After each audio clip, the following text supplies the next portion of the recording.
Morning everybody, welcome to Sewing Street with me, Vicki Carroll, with you till 12 o'clock today. We've got so much going on. It's been one of those manic mornings today, hasn't it? Bearing in mind, we've been here since the crack of dawn. Oh my word, setting the alarm this morning was a bit alien, but I tell you what, we've absolutely jam-packed this morning for you. We've got loads going on over the next 4 hours, so I'll tell you what's coming up throughout the show in just a moment. First though, for everybody who's woken up bright and early with us, early birds, you're going to get an early bird special deal. So as you all know, set your alarm at 8 o'clock every morning and you'll get a discounted product to start the day. We want you to open your order nice and early, and this is something for everybody. Whenever you purchase any of our kits, or if you see us using any threads on the show, you're probably going to be seeing these threads. These are your Gutermann gorgeous polyester, 100% polyester threads. Very special price point as well. Very special price. Today it's $17.99. Bearing in mind you're getting 12 of your universal 100 meter threads with great colours, lovely rare colours. You've got your beautiful, well, classic sort of everyday black with white, with lovely blues, but then you've got these lovely sunset shades as well. Plus, on top of that, you also get all of your machine needles, universal machine needles, and your pearl-headed pins. So it's a lovely gift for somebody actually, isn't it? This would make a really nice gift. For just £17.99, it is today's early bird special, which is available only while stocks last. Remember, you're getting over 1,000 metres of thread. Over 1,000 metres of thread in all of those lovely colours. That would be a really lovely gift for somebody. Less than £20. Please have a look online and see how much you can pay for this pack. It is a really special price. If we get this back in, I don't think it's going to, well, it won't be there. It's for today and today only. What I was going to say also, is this brand new? Never been to air before. This has never even been to air before. I know that the reason I say is it brand new because we've had something similar, but I don't think it had the machine needles, is it?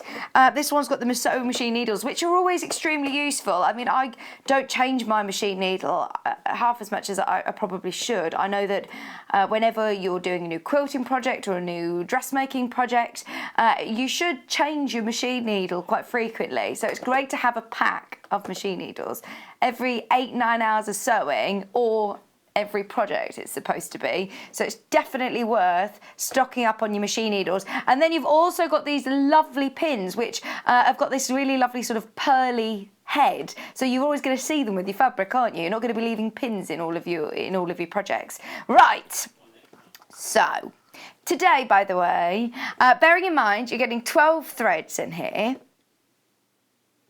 each spool at £1.50, which is a very affordable Gutermann thread at £1.50, isn't it? If we were to break it down, would be at £18. So, bearing in mind we're at £17.99, it's like you're getting your needles and your pins for free.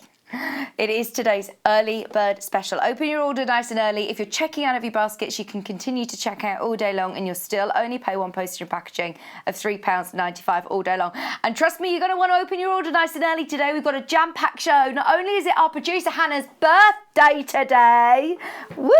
She's going to be coming on later on actually and doing some of her birthday pics. So in the last hour at 11 o'clock, she's going to be coming on and joining us with some beautiful birthday pics, along with, have you spotted our brand new Adjustoforms? Very excited about that. They're coming up at 11 as well. We've got a brand new guest this first hour. Faye's going to be joining me with some gorgeous dressmaking projects. We've got a dress in the first hour, and at 10 o'clock we're going to be making a bucket hat as well. Great for the sunshine. So loads and loads going on. In fact, Joe, have you got a bit of a rundown of what's going on or not? No, we haven't got that. We haven't got it. If you, so this first hour, as I say, dressmaking, we've got a great pattern, the dress that you can see behind. Also, heads up, for Hannah's birthday, she's asked if we could get this product in. I've not, well, it's the first time we've had it at Sewing Street. Those of you that are familiar with Odicoat, we mentioned it, I believe, the other day, or Hannah mentioned it the other day, and she's asked the team to be able to get it in. She says, I wasn't really allowed to mention it, but I did. It's now in stock. It's been booked in. It's here. If you do want to make any of your fabrics water resistant, so if you're making placemats, if you're making bags, if you want to use it for any clothes, I mean, it's absolutely brilliant. I'll talk to you more about that in a bit, coming up in the next hour. Right, just very quickly as well, a quarter of the stock of this brand new Gutermann pack has gone, already gone. We say £1.50 a spool would make it £18. We're ignoring the fact that you're getting machine needles and ignoring the fact that you're getting pins as well. Let me open this up, because the universal needles and the pins, they're in like their own little pot as well. Oh, this is going to be typical. I'm so bad at opening. Do you know what I need? Your little, a little tool. I do have a box of scissors next to me, don't I? But there we go. Bearing in mind, £1.50 a spool is not a sort of price point that you see elsewhere.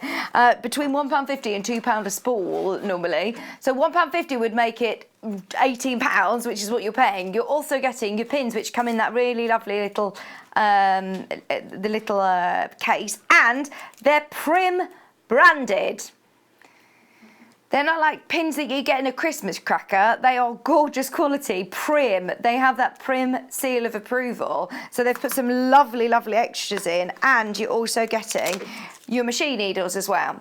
They're basically for free. Half the stock now gone. If you've got it in your basket, please do check out 100 metres on each spool at £1.50 a spool, then this would be brilliant. The price is fantastic. £1.50 for a spool of Gutermann is brilliant anyway. It's an absolute no-brainer. Make the most of that whilst you can. Absolutely make the most of it. Over half the stock now checked out, with loads of you that have got these in your basket. So be aware. I've got a feeling that could be an early sellout today. Okay, if you want to get in touch with us today, if you want to message the studio directly, if you want to send in any messages for Hannah, it's her birthday today, studio@sewingstreet.com. Send in all of your messages to her via the studio email, studio@sewingstreet.com. Also, if you've got any dressmaking questions, we've got Faye here live in the studio. I'm going to be getting a bit of a chat, having a chat to her in the next few minutes. Also, I want to know, do you have an Adjustoform? If you do have an Adjustoform, please would you send in any of your pictures of it, maybe in your workroom, why you chose Adjustoform, any projects that you found it particularly useful, any tips for anybody who is buying an Adjustoform. Please, please, please, will you send in any of your messages, any of your questions about it, as well, as we are launching them today at 11 o'clock, which is really exciting. So that's coming up later on. Please do send in your messages though. You can also do it via Facebook. There's somebody always monitoring our Facebook page. It's Message the Studio, Sewing Street TV on Facebook. Right, let's have a look at what we're making today. So, this dress is brilliant. I must say, on my beautiful Adjustoform as well. I must say I love this dress because look at how lovely and lightweight that is. Especially the days that we've been having recently that are just so hot and sticky. They've been really, really humid and we just don't know what to wear. I keep putting away my jumpers and my boots and then having to get them out again. But this is so lovely and lightweight. I think it's ever so flattering. We've got two bundles, and then I've also got the pattern and half meters of fabric as well. So we've got your pattern. Which one are we doing first? Sorry, Hannah. Pattern on its own first. So the pattern on its own, there's so many different options. We're going to be looking at making option A today. The back of the packet, I believe there might be a photograph of on the website, so you'll be able to have a really good look at the different measurements to see how much fabric you're going to need. It's £7.99 and its sizes 8 to 18. So that's the pattern on its own. We also have a bundle where you get the pattern and you also get 3.5 meters of your fabric. And now this is the fabric that you've seen Faye using, and it's absolutely gorgeous. It's a super popular fabric that we've used as well for trousers with Jenny McCreary, and it was really, really popular indeed. It's a gorgeous colourway, isn't it? This is enough for the largest size, option A. We've used a contrast binding as well. Obviously, you'll need your fabric for what binding you want to do, but that you do get a lot of fabric there. I know that Faye made a size 14 and she had plenty of fabric left over. So this top box on the left, I might need to ask Joe to come and have a bit of a look at it so you can see what size range, what size category you fit into when you're selecting your fabric. Obviously, when you get this bundle, it's probably the easiest way of doing it is you're going to get 3.5 meters, but there you go. You can see from sizes 8 to 18, all of your different bust, waist, hip and neck back to waist measurements. £63.49. I love this spotty fabric. I know that this is the one that Kat bought, was it? Kat made some of the trousers, didn't she? Did she use the pyramid one? But it's absolutely gorgeous. It's like is it like a bubble crepe? It's really beautiful. It's ever so lightweight. It's going to be perfect for this dress. £7.99. And it's a gorgeous classic fern green. Your polka dot you can't go wrong with, can you? We're going to learn all of the main skills and sort of tips from Faye in this first hour. Just £7.99 by the half metre, remember. That's now by the half metre. It's 100% polyester bubble crepe. It's gorgeous. It's 145 centimetres wide. And remember, this is now your chance to buy as much as you want. It will come joined up. 3.5 metres for the largest size in option A. We bundled that for you if you want it. You will need your fabric that you want for your bias binding. £7.99 half metre on your fern green fabric. Okay. The other bundle is the one that I believe Faye is demonstrating with, which is your blue stripe. Now in here you're getting 3.5 metres of this gorgeous stripe fabric. Now this will be completely different as well. It's gonna feel. I think it's going to give it a more a very smart sort of finish, isn't it? That'll be really nice. Bit more structure to it. You've got all of the different options with the little cap sleeves as well. 3.5 metres of your fabric, and I'll talk through the difference in fabric and how it's going to affect the dress with Faye. Remember, the reverse of the pattern is going to talk through all of your different options, the sizes and how much fabric you're going to need. This is a cotton poplin. £35.49 for your pattern and your fabric. The cotton poplin on its own, that seems a really good price, doesn't it? It does seem a really good price. £3.99. Gosh, that is brilliant. £3.99 half metre. They'd make really lovely pyjamas as well, wouldn't they? Oh, I love them. Or for soft furnishings as well. £3.99 a half metre is an absolute bargain. I would absolutely check out a few metres of that for your stash because that's such a love, and it's ever so soft because it's that poplin weight. Beautiful quality cotton. Okay, so remember, that's 3.5 metres, which is, if you do want 3.5 metres, it's enough for the largest size that we've bundled. Hello, Dorothy. Dorothy's messaged in. She said, good morning. Really excited about the Adjustoform.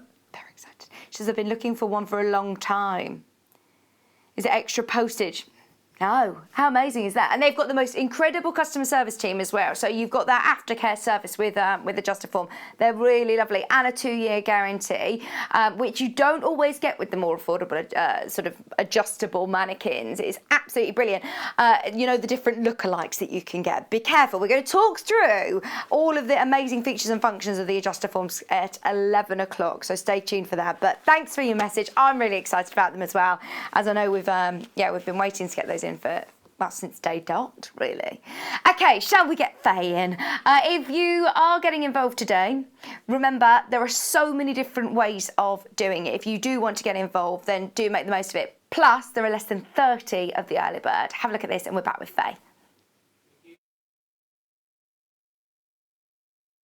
Shopping with us couldn't be easier. If you want to shop online, then you can head to our website, www.sewingstreet.com. It will redirect you to our sister channel Jewellery Makers landing page. Don't worry, you haven't gone to the wrong place. We're simply using their website temporarily while we're building our own web shop.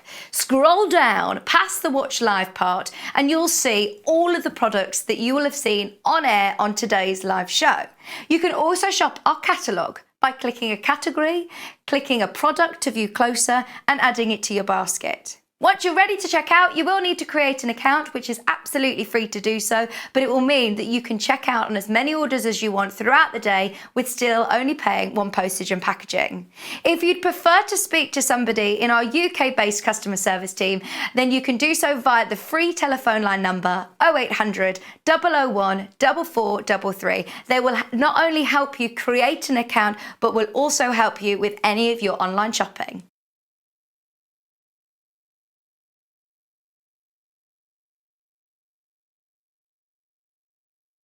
Hi everyone, my name's Faye and I'm going to be joining the Sewing Street team as one of their guest designers. I work as a professional dressmaker. You can see here you've caught me in the middle of making a petticoat for a wedding dress here in my workroom in North Yorkshire. I started off in fashion design, studied that at college, and then I actually made the move into costume. So I've actually spent several years making costumes, quite high-end costumes for both television and theatre. So hopefully with that professional experience I'm best placed to give you some advice on how to get the best results with your sewing and to show you some really interesting techniques. So it would be great if you could join us for that if you're an avid dressmaker, and I look forward to seeing you. Oh, look at that, it's all professional. It's you, it's you, it's you. Everybody welcome Faye. Thank you so much for joining us. Yeah, thank you very much for having me. We've had a crazy couple of hours. We have, yeah. I couldn't actually get in the building this morning. Oh, no. So my first time on the TV, I couldn't actually get in the building. So a little bit panicked, but I'm here and I'm ready. No, and I'm very calm. high security, very high security. Thank you ever so much anyway for coming in. And I know I met you back in the beginning of March, wasn't it? Before all the madness happened with the lockdown, yeah. Mm-hmm. But I know that you are going to bring so many incredible skills to us here. As your background is in costume, isn't it? In a previous life, I did PR and marketing, which I didn't really enjoy very much. So I went back to uni and I did fashion design. And then while I was there, I saw a lot of costume students doing that. I thought, you want to do costume? And so I actually went off and did another course in costume, specialised costume making, and then that's how I got into it. So I've done stuff for television and theatre and been on film sets and things, and I've taught degree students construction and taught in the community. So I've done quite a lot of different things. And I think you sort of learn different skills, but very transferable skills. Absolutely. That you make your everyday clothes, but then you learn those real finishing touches, because I imagine when you're on the film set, you have to get things. Yeah, if a seam comes undone or they need a very, very quick alteration where you've got to rip a seam up and you've just got to whip stitch it, but then there's the other side where you're making something that's quite high-end, high quality, couture, and it has to be finished, to a really, really high standard. So yeah. Very exciting. So if you've got any questions whatsoever for Faye, please do make sure you get them in at studio@sewingstreet.com. Any questions whatsoever. We're going to be looking this first hour at the dress. Now I know that it's going to be a bit of a pit stop, quite quick demo through. So I'll let you start. What is it that you want to show us today? Yeah, so this is a 4-panel. So you've got a seam down your centre front, so nothing's cut on the fold on this one. You've got your seam down the back and your side seams. What I'm going to demonstrate is how to do the darts, how I do them. So hopefully, if you're not too sure about darts, I can give you some tips on how to do that. And hopefully, if there's time, I'm going to show you how to do a bit of bias binding around the armhole. Yeah. So yeah, we'll get started. So I've got my front piece here. So using this lovely blue stripe fabric. And how does that compare to using the bubble crepe? Well, this was a bit springy, but it's got a lovely drape and really light, doesn't crease. So if you're going away, it's fabulous because you can just throw it in your bag and it won't crease at all.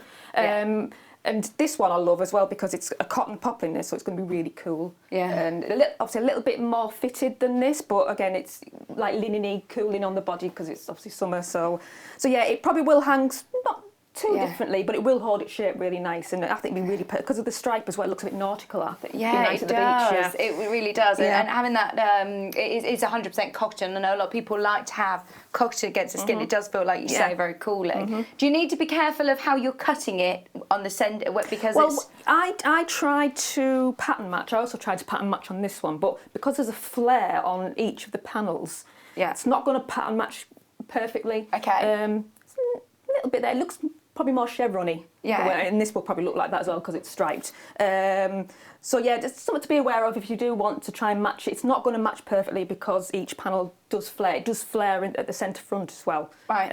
Obviously, you've got your seam down there. So don't worry too much, I would say, about the pattern matching. Okay. But if you do it, it won't look completely perfect. Yeah. Thank you. Right, so first thing I'm going to show you is how to do the dart. So what I've done is I've already pre-marked my dart here.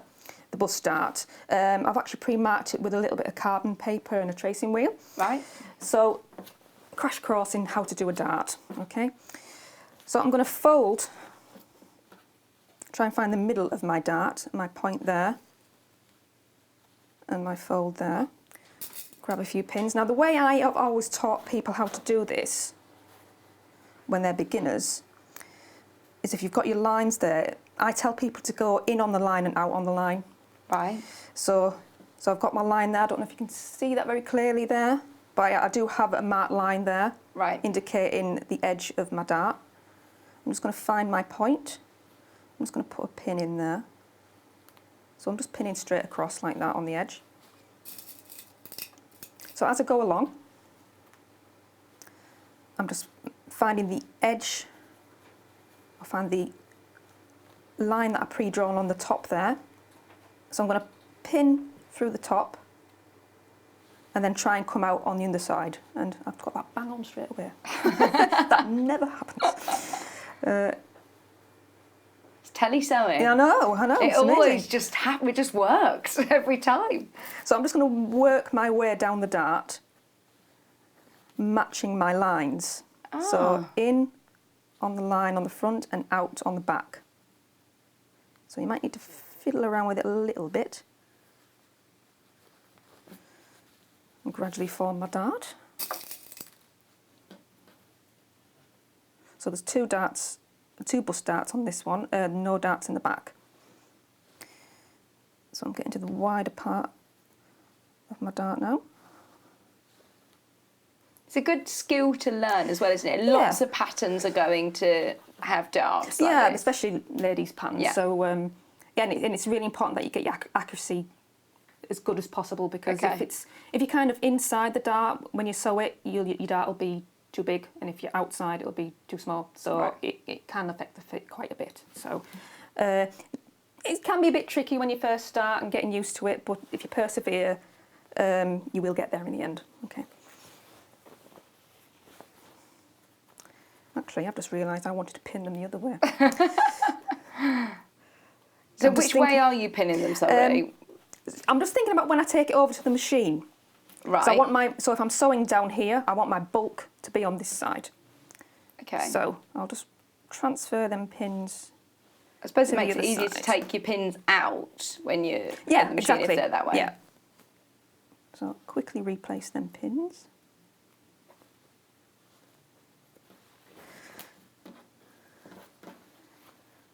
And repin my point there.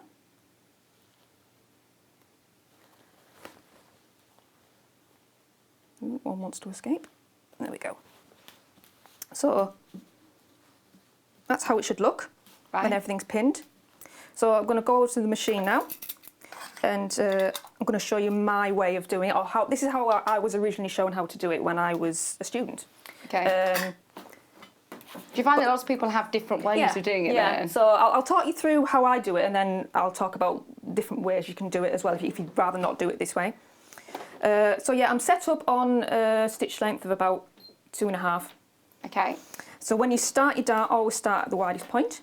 So I'm going to be starting, I'll just get another pen, make sure that doesn't move. Why is that? Why do you start at the widest point? Is it to make sure that you've got the point of your dart accurate? Well, you don't want to start on your point because you want to have as little bulk as possible on that. Right. Because when you press it, it wants to be as smooth as possible. So you always start at the widest point and work your way down to the actual point of the dart there. So yeah, I'm on just a straight stitch. I'm on about 2.5 centimetre length. Actually, I can just put my needle down. So I won't go too fast. Just adjust my speed there. So. And is your aim to sew along that line you've marked? Yeah. So just take your time, and as you're going, remove the darts as you go. And I'm going to start with a back tack. If you don't know what a back tack is, basically you sew forward 1 or 2 stitches and then press your backwards button or press your backwards lever, go backwards and then forwards in. So that's just locking your fabric in your thread in place. So I'll just go forward a couple of steps and then back.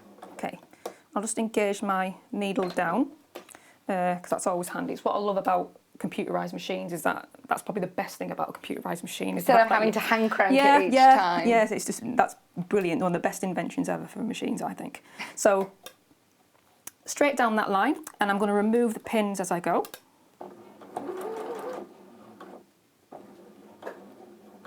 Oh, re-engage that. You can, if you're feeling brave, you can stitch over needles. I wouldn't always advise it, because you can break your needle. If they're at a 90-degree angle, you can get away with it. I know people who do it. Don't quote me on that. So, yeah, we don't want anybody sending Faye the invoices for all of them broken needles. Oh, my backwards needle drop button isn't working for some reason, but anyway, we'll persevere. So you can see there I'm getting closer and closer to my point of the dart. I think sometimes, there's a way of setting it that after each stitch you set it as ending with the needle down. I'm not sure it's set up. Yeah, no problem, we'll persevere. So yeah, it's getting quite narrow now at this end. So what I'm going to do, well, if I just explain what's going to happen. Usually as you get closer to that point, you start to panic, because you've got to get bang on that point. What you want to do as you start to approach that and get very close is reduce your stitch length. Ah, okay. So then you then eliminate the risk of overshooting and not hitting your point. So I'll just do a few more little stitches. So I'm still on about 2.5. And now I'm gonna, with needle in, I'm gonna reduce my stitch length to 1. It's a very, very small stitch. I'm also gonna just double check my point there. Yeah, this is the bit where everyone panics because you're getting right near to the point. So what's going to happen is I'm going to sew right to my point using that very, very small stitch. And when I get to that point, I'm going to come off the fabric and carry on stitching. Okay. And what will happen then, it'll be wound very fast. So I'll put my speed up a bit. And what will happen is the threads will loop around each other. And then when you take it off the machine, you steam it. And what that does is that the threads then steam together, little fibres all steam together, and it'll hold it in position. Ah, so you don't necessarily need to put a knot in it, because what we want to avoid is bulk when it comes to darts. So, moment of truth. I'm going to try and hit my point. Doesn't want to stay down, that needle.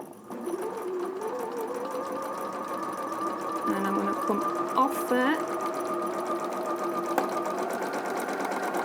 Carry on stitching. So you can see there. Yeah, it's like what you do with your overlocker, isn't it? Yeah. So I've stitched off, and what's happened is that thread has just wound and wound and wound round itself. So now we need to press. Sorry, I've moved your pressing mat as well. It's down. Oh, it's all right. Sorry. Grab that now. Move pins out the way. So yeah. So the best way to press a dart is with a tailor's ham. Okay. Or some sort of sleeve, sleeve. Okay, because what you want, because if you think about a dart, the reason why we have darts is to fit around curves. So we need to press it over a curve to get the best results. Okay.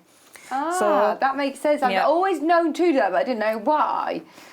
Right, so. Could tell your teacher, because I always like to know the reason why you do it before you do it, and then you remember it more. Definitely. So do I need to press up or press down? I said down. Down, okay. If you press up, you risk getting lots of lint and stuff in it. So with a bust dart, press down. Okay, so I've got my steam on. So this is there's my point there.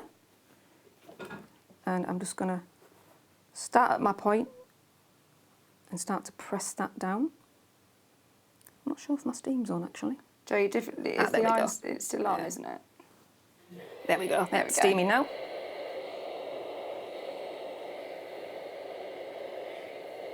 So steam's really, really important to make sure we lock it into position. It helps, doesn't it, just to leave it that, just to do that attention to detail for a few minutes to get that absolutely. position. You just get much, much better results. We've had a question come in from Audrey. Morning, Audrey. Hi, Audrey. She said, hi, Vicki and Faye. Good morning. She says, I'm enjoying the show. She said, Faye. Yeah. Could you please tell me if you've got any tips about the best way to cut out a pattern on slippery fabrics?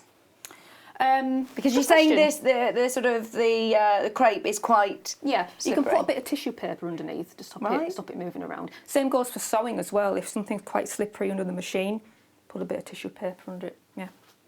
There you go. That's good. I've not heard that before. I've heard washi tape under your foot if you're doing slippery fabrics. You can. You can use. Yeah. You can also use a walking foot. Okay. Would that help? With could do. Well, walking foot tends to be for bulk. I would say. But yeah, Teflon foot as well, because they won't stick either. Slippery fabrics, yeah. Sometimes I know when I was watching the sewing bee, and it was a lot of people changing your fabrics and choosing the sort of not the wrong fabric, but a difficult fabric can make life quite hard for yourself. So it's good to know these little tips. Cutting out your fabric, try tissue paper underneath, Audrey. Okay. So I'm just focusing now just on that point, on the curve there. See, do you know what? I never realised how useful sleeve rolls and hams are, especially when you're pressing your darts. Yeah. Like you say, pressing around a curve. Yeah. So when you've pressed it shouldn't really lie flat because you've pressed it into a curve. So I don't know if you can see my... that's perfect. Yeah. My thread's still there, so I can probably trim that down probably to about a centimetre. And you can just leave it like that. An alternative way of doing it is to put a tiny knot in. Okay. Again, do it very small because you don't want to have any bulk. Another way of sewing the dart is, what I've seen people do, is when they get to the point, they leave the needle in, pivot and turn the work round and then sew all the way back up. Right, okay. So that's another way of doing it if you prefer not to do it this way. Yeah. So it's whatever you prefer, really. Would it be too bulky if you do a locking stitch at the end? You wouldn't, never ever back tack or do a lock stitch on your point because it needs to lie flush against the body. Don't want any bulk at all. Yes, and never ever do a back tack on your point. No, you're definitely not on the bust. Never, yeah. Right, so that's one dart done. What I need to do next is I'm going to show you how to overlock. So. We're going to swap over. Yeah, it's just a really quick demo on how to overlock and just. What I've done, I've actually overlocked most of the garment already, but what I wanted to do was to leave this open, do my dart first and then overlock, because what happens then is that the overlocking will catch your dart and it just makes it that little bit extra bit secure. So Brilliant. I'm going to swap over to the overlocker. If, like Audrey, by the way, you want to send any messages, just while we swap over the machine, this is how you get in touch with us. It's studio@sewingstreet.com, studio@sewingstreet.com. Audrey was asking earlier on how to cut out difficult fabrics. Thank you so much, by the way, for all of Hannah's birthday messages. She's saying thank you very much. It is a birthday today. I tell you what, Joe, myself and Hannah, we've all had our sort of lockdown birthdays and we've all said, right, we all want to come into work, we all want to be here. It's so lovely to have all your messages, so thank you very, very much. But Hannah, you will see later on, by the way, she's going to come on air later on. She's going to be coming on air in the 11 o'clock hour with some of her birthday pics. So do message in. If you've got any messages for Faye, get them in. We're going to be looking at the Elna Overlocker next. Thank you. Okay, so here we go. So again, if I just show you this piece, so we've just stitched the dart in, and as you can see, it's a V-neck. So I've done some stay stitching along the V, down the neckline. There are different neckline options. Are they all sort of V-neck? They are really. There's some that are slightly more curved. There's I think version D has some gathering in there. Yeah. So, I've put a stay stitch down there. I've stay stitched the shoulder seam as well. Right. So I'll just give you a very quick demo on how to use the overlocker. Now, you don't have to have an overlocker. I mean, people buy overlockers thinking they need them and they get them and they don't know what to do with them and they're a little bit terrified of them. Yeah. So if you don't have an overlocker, you don't need to have one. A lot of domestics have overlocking stitches on them. You can just use that and just use your edge stitch foot, or you just use a really, really small zigzag. Okay, so this is just going to be a very quick demo. It's a great addition, though, isn't it? If you can invest in an overlocker, it's a game changer. It's very satisfying as well. I think what people are worried about is because obviously it cuts the fabric as you sew. So I think it's just it's a totally different beast to a normal domestic. So if you think, oh yeah, I can use a domestic, but if you've never used an overlocker before, that doesn't mean you're going to be great on the overlocker when you first get it. It does take practice because it is a totally different machine. Yeah. And its purpose is totally different. If you are making things, you know, like activewear, or you work with any jerseys or knits, fabulous, you can construct so quickly, can't you? Yeah. So yeah, if you do like to work with your knits, then I would highly recommend getting an overlocker. Okay. Yeah. So I've threaded this up with 3 threads. You can use 4, but I'm just using the 3 today.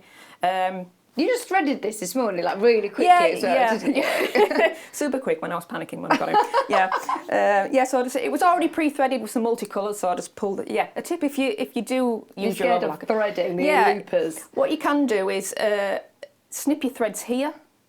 Okay.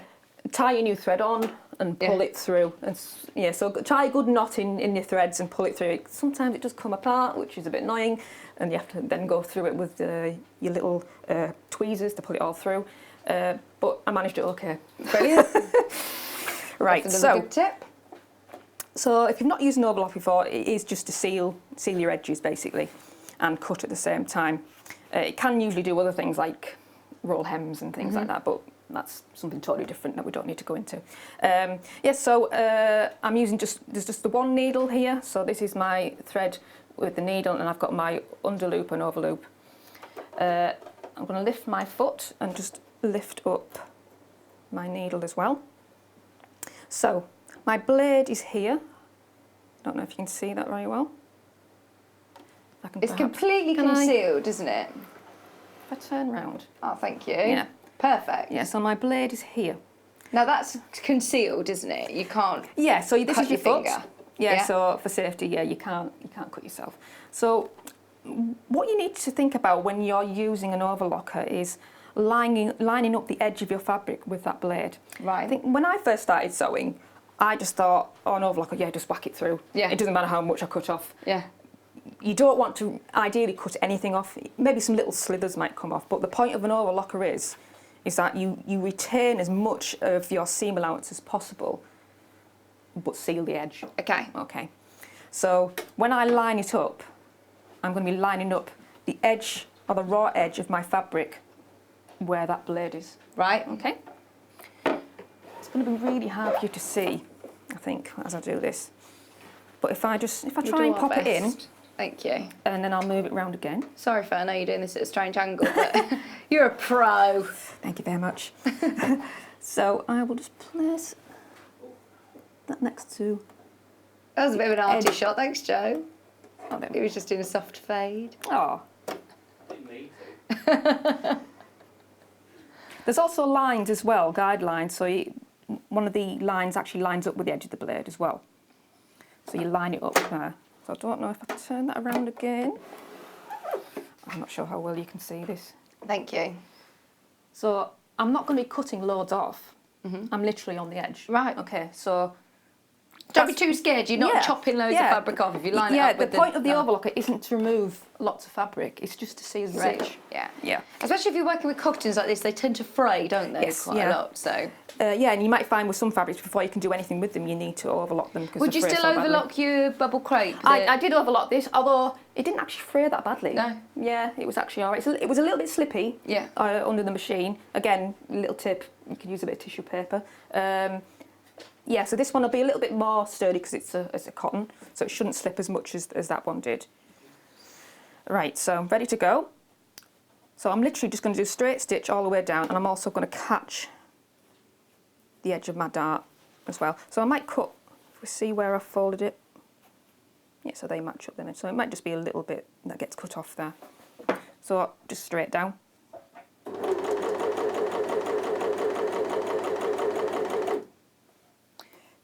And don't be frightened to stop, okay? You're not in a race with the machine, okay? And I'm just going to keep lining that up, either with the blade or with the line. That's in line with the blade.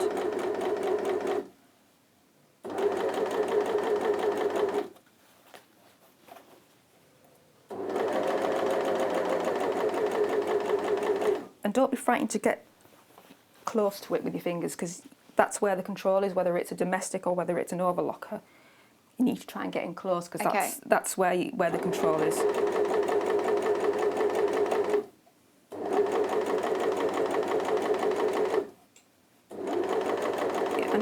time. Now don't go mad. Have a look on the website, by the way, on there's incredible features and functions of this machine, one of which being that air threading system, which at £699 I understand is an investment, but also in terms of having that air threading capability, it's the best price I've seen on the market for an air threading overlocking machine. Have a look around. It is fantastic value for money. Now, like what you did with your dart, are you going to carry on stitching? Yeah, just leave a little tail.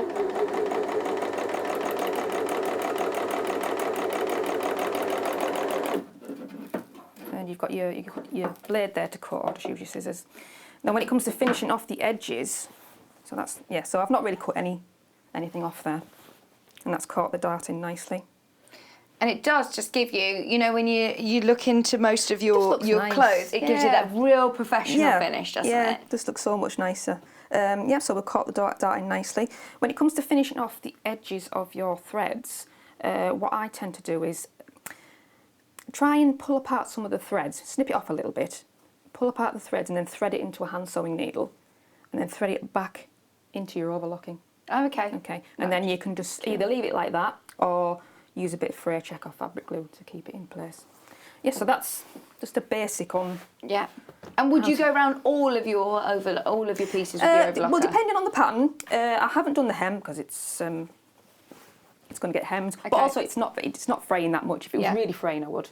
So I haven't overlocked that. I haven't overlocked my armholes because they're going to get binding on them.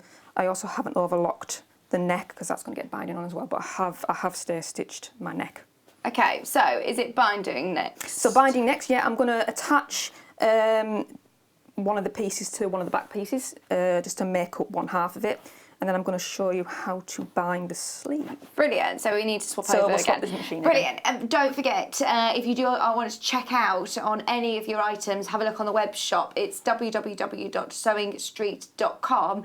All of the items are listed underneath the Watch Live page. So all of the bundles are there, all of the different tools, everything that Faye's been using is on the website. 1 second, sorry. It's Joe's doing 1,000,001 things today. He's been ever so good.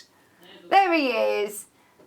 Don't be scared, it says Jewellery Maker. We're simply using their page at the moment. There's the Jewellery Maker page. Oh, could you... Then there's the bundles. The early bird, by the way, there are literally a few of the early birds left. We've got less than a third of the stock remaining. If you do want to make the most of it, remember, that price point, you're getting 12 of your 100-metre Gutermann threads, which makes it £1.50 each, which is already brilliant. Then you're also getting your Prim pins and universal sewing needles. Absolutely brilliant sewing needles for your machine. So do make the most of the early bird special because I think that could sell out before 9 o'clock. It's definitely worth making the most of it. That's by the way, that's the Dukey overlocker there, which is the other air threading system. We were using the Elna. So there's the choice there. Different price points. That one is a little bit more advanced, but it's definitely worth having a look as you go, see what suits you. There's the Elna at £699. There's also a great selection of machines on there. The one that Faye is using at the moment is the 550, which is the only machine actually that we've got under £500. It's brilliant value for money again. Okay, thanks Faye. Okay, great. So yeah, so I've still got my front piece. And I'm going to take a back piece as well. I'm just going to stitch them down the side seam and at the shoulder seam as well. So in terms of seam allowances, it's 1.5 centimetres apart from your neckline. Oh, okay. So it's actually only a centimetre. And when we come to actually do the binding around the sleeve, if you're doing sleeveless, so if you're doing binding, we're going to need to cut some of it down to do that, so I'll show you how to do that. But yeah, if you're doing it with a sleeve, yeah, there's a little cap sleeve option. There's a cap sleeve option, yeah. So don't cut it off if you're doing that option. Okay. Right. So let me find my ends. Right. Oh, got the wrong piece there. I use this other piece here. I've had lots of lovely messages coming through for you, Faye. Oh, lovely. Hello, Wendy Orlando. Wendy's messaged in as well. Hi, everyone. She says, I've always been a bit scared of darts. Yeah. She said, Faye's demo just has given me the push that I needed to embrace fabulous. them. Well, brilliant. Thanks, Wendy. Well, that's the main thing. Sometimes you just need someone to show you, and it just makes all the difference. And if you've just got the right advice and someone can demonstrate it to you, it just gives you that little push to have a go. You know, Absolutely, yeah. So I'm just going to stitch down this is my side seam. So I'm stitching one of the front panels to one of the back panels. And I'm using 1.5 centimetre seam allowance. Let me just measure that. You changed your stitch length back. My stitch length is back at about 2.5. Okay. Yeah. Just check that. That is definitely 1.5. A lovely message from Jane. Morning, Jane. Hello, Jane. She says it's wonderful to see dressmaking on Sewing Street. I agree. Hopefully, lots more. Yeah. To feature in the show to come. Absolutely, there will be. She says, I'm loving all the tips on the tummy. Oh, fab.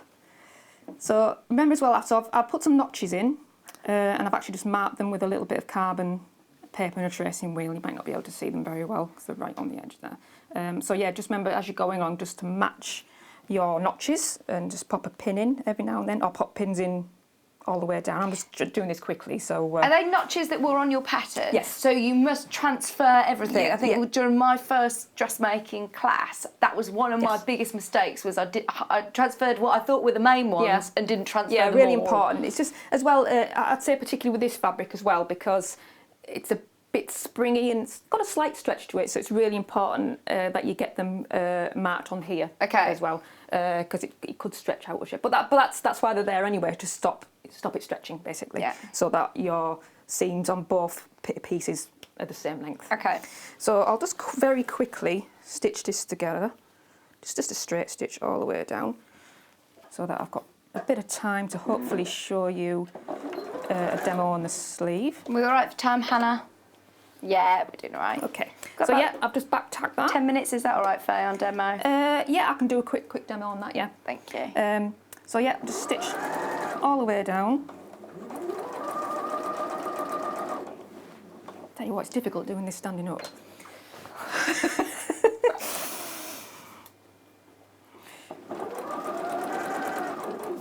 And you'll see as I'm controlling it, I'm getting in quite close in places. Again, it's just be a bit brave. I think. Okay. I think, yeah. Obviously, there's a needle going up and down very fast, and I can understand people being a bit frightened of getting close. So I'll just take my pin out there. But also, like you said, you're in control of the speed. You can stop and reposition. Yeah, don't be frightened. You're not in a race with the machine, okay? You're in control. I always forget to breathe. Yeah, yeah. I'm always in really strange positions as well. I'll realise, actually, hang on, just relax. It's supposed to be relaxing, isn't it? Yeah. Pattern, just so you know, on its own, there's only 8 remaining if you want the pattern on its own. It's a really lovely, it's saying easy pattern as well, that's something you can do in a couple of hours. The dresses are really great techniques. The pattern on its own is fantastic value for money. It does come available with all the different bundles, but if you want the pattern on its own, it's £7.99. And there's 5 different options, with a cap sleeve, with a toe, with gathers, lots of different options, with pockets, patch pockets as well. It's a lovely pattern, actually. It's especially when you work with different fabrics, it's going to look completely different. I think what was really nice is you can see there where I've done it with a fabric that is much lighter, much more floaty, and you've got a really nice result. And now I'm doing it with a much more, a little bit more sturdier fabric, and you're getting, a nice result with whatever you choose to use. So yeah, so I'm still working my way down. I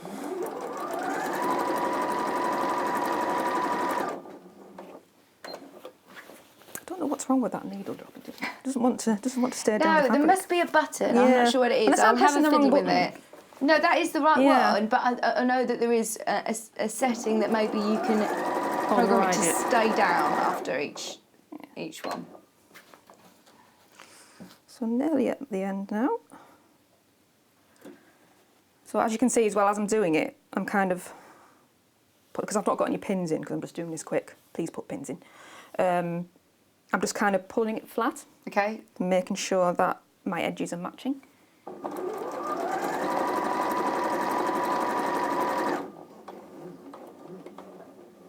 Oh, gone mad if it's on.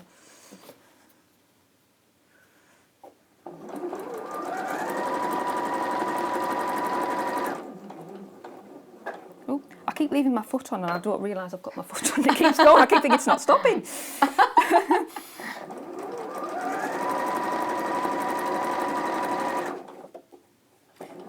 Right near the end now, and I'm just going to do a back tack at the end. Engage my backwards button. There we go. And I will also quickly just do my shoulder seam.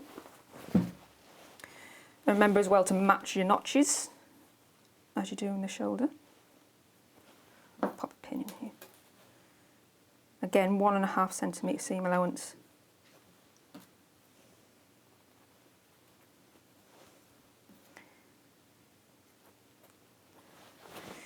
Right, quickly stitch this down.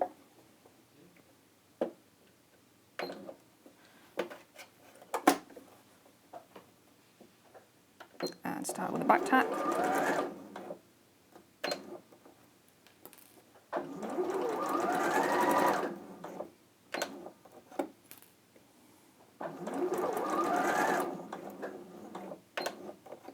And finish with a back tack. Whoop. Then run away with myself then.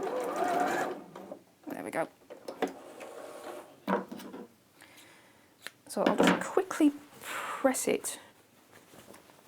And then is there a right or way wrong to press your shoulder sleeves? Do you want those? Well, this seam is just going to be pressed open. Open? Yeah.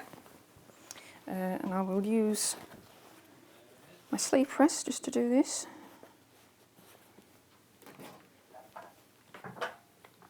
Just very quickly.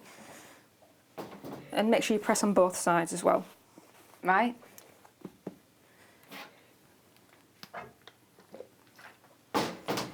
And I'll just do a little bit of the side seam. I won't do the whole amount because I just want to jump on to doing the sleeve.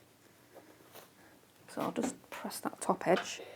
I've actually pre-marked my seam allowance in heat erasable pen, so yeah, be careful. Be careful. Right, yeah. Oh, I've actually not gone right to the end there, so I might just. Oh well, I'm going to trim that off anyway, so that doesn't matter too much. Yeah. So when you come to do this yourselves, in the instructions, it will actually tell you to sew the neck binding first. Okay. Okay. So I've skipped along a bit just because I wanted to show you a little technique on doing your binding. And so I'm going to do it slightly differently as to how it tells me to do it on the instructions. In the instructions it tells you to fold, if I grab my binding, where's my binding? There we go. So I've pre-cut my binding and pressed it. What width did you cut? This, well, it's going to be a finished width of 1 centimetre. Okay. So when it's folded like that, it's about 2. And when actually on the garment, it'll be 1 centimetre. Okay. Okay. So a little bit of a discussion about binding. Now, for this particular look, what you need to think about when you're adding binding is you need to think about where your finished edge is. Okay. So my finished edge is here. I don't know if you can see them black marks there. Mhm. Yeah. So the edge of my binding, when it's on, needs to finish there. So I've got a bit to cut off there, okay? Because that's just going to be bulk, it's going to get in the way. So the way we place it on, I grab a pin.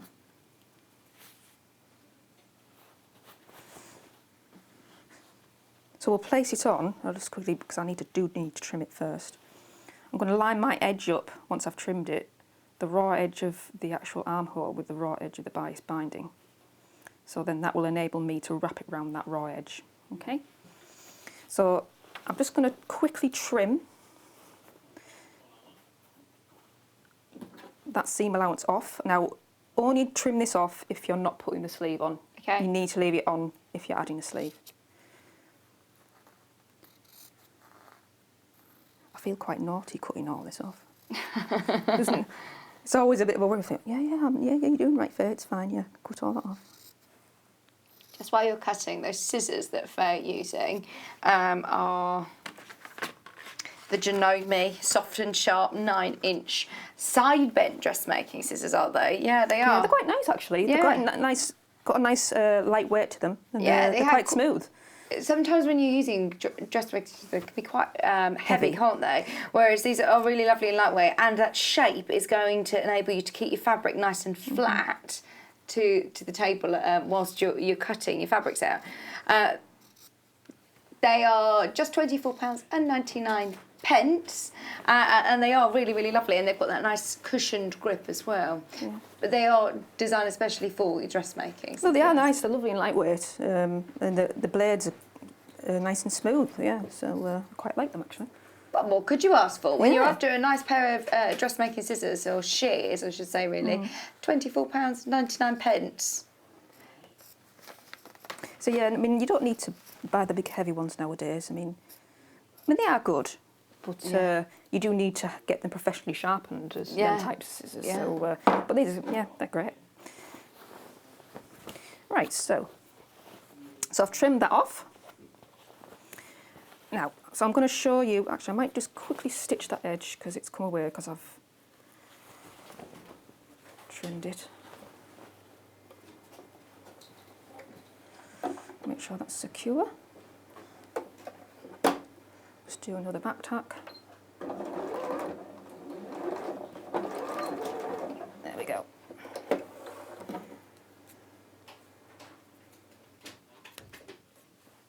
Now, so the technique I want to show you, and again I'm doing this slightly differently from what it tells you to do in the instructions. So the instructions will tell you to fold your seam allowance back and then place it on, okay? I'm not going to do it that way. What I'm going to do, if I show you now, so I'm going to start pinning it on. So I'm going to just line it edge to edge. So I'm ending up with about a centimetre seam allowance from the shortest edge there. I've got about a centimetre seam allowance. I'm going to pin that right on the seam. Make sure that's right. And then I'm going to mark it with a pen. So this will enable you to cut the perfect length of seam allowance, of binding, so you can actually create a circle. Okay. So it gives you much nicer finish at the seam, so you won't need to hand finish it. So what I'm going to do now, I'm going to feed that bias binding round the sleeve.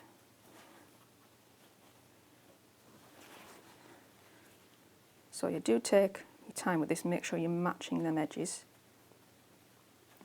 So here I'm actually measuring how much I'm going to need. You'll be able to spend a bit more time at home, won't you? Sorry that we're pushed for time.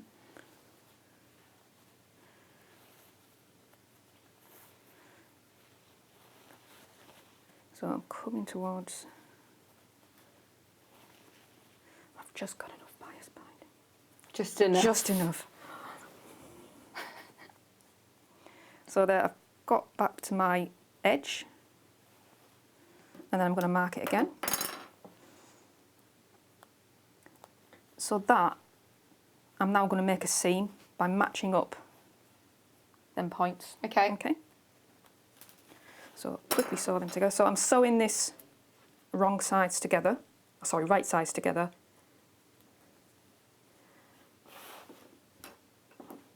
Let me just get a pin so you can see exactly where I am.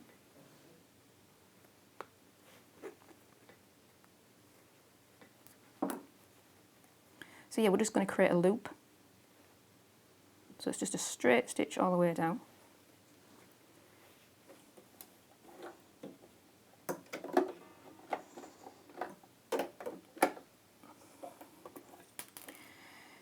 So again, just back tack when you start.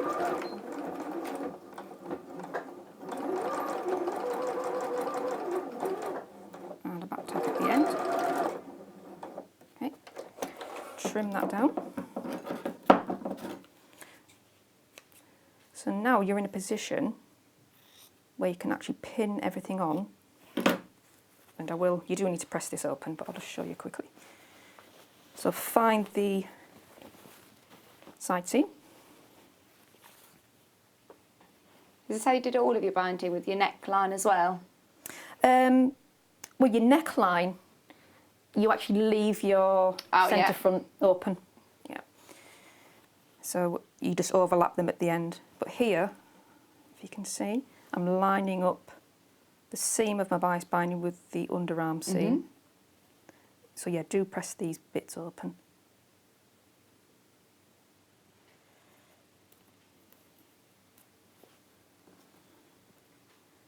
Pin, and you just start to pin it all the way around. So yeah, just feed it round and pin as you go. Because then you've got your seam's already done, you know, and then you just stitch that round.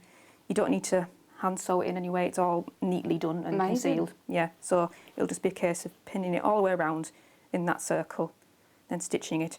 And once it's stitched, you just push the other edge over and under, and you end up with your really lovely, neat binding. That's gorgeous. So there's no hand sewing involved at all, unless you want to finish off by hand on the back. Which is sometimes quite nice as well, isn't it? Yeah, and it can be a bit tricky as well, but I would, if you're not sure, just baste it down. Okay. I'll just slip stitch it. There's no shame in doing a bit of hand stitching, you know, if you're not there with it. Absolutely. So no, I think that's a nice I hope that touch. was as clear as possible. Yeah, ever so clear. Thank you ever so much. And we've got the hat as well in the next hour, haven't we? Yeah. Exciting. Hat, Thank you very, very much. Thank you. That's been great. We're going to do a quick how to buy, and then I'll come back and quickly recap all of the bundles, but we'll see Faye in an hour. Thank you very much. Thank you.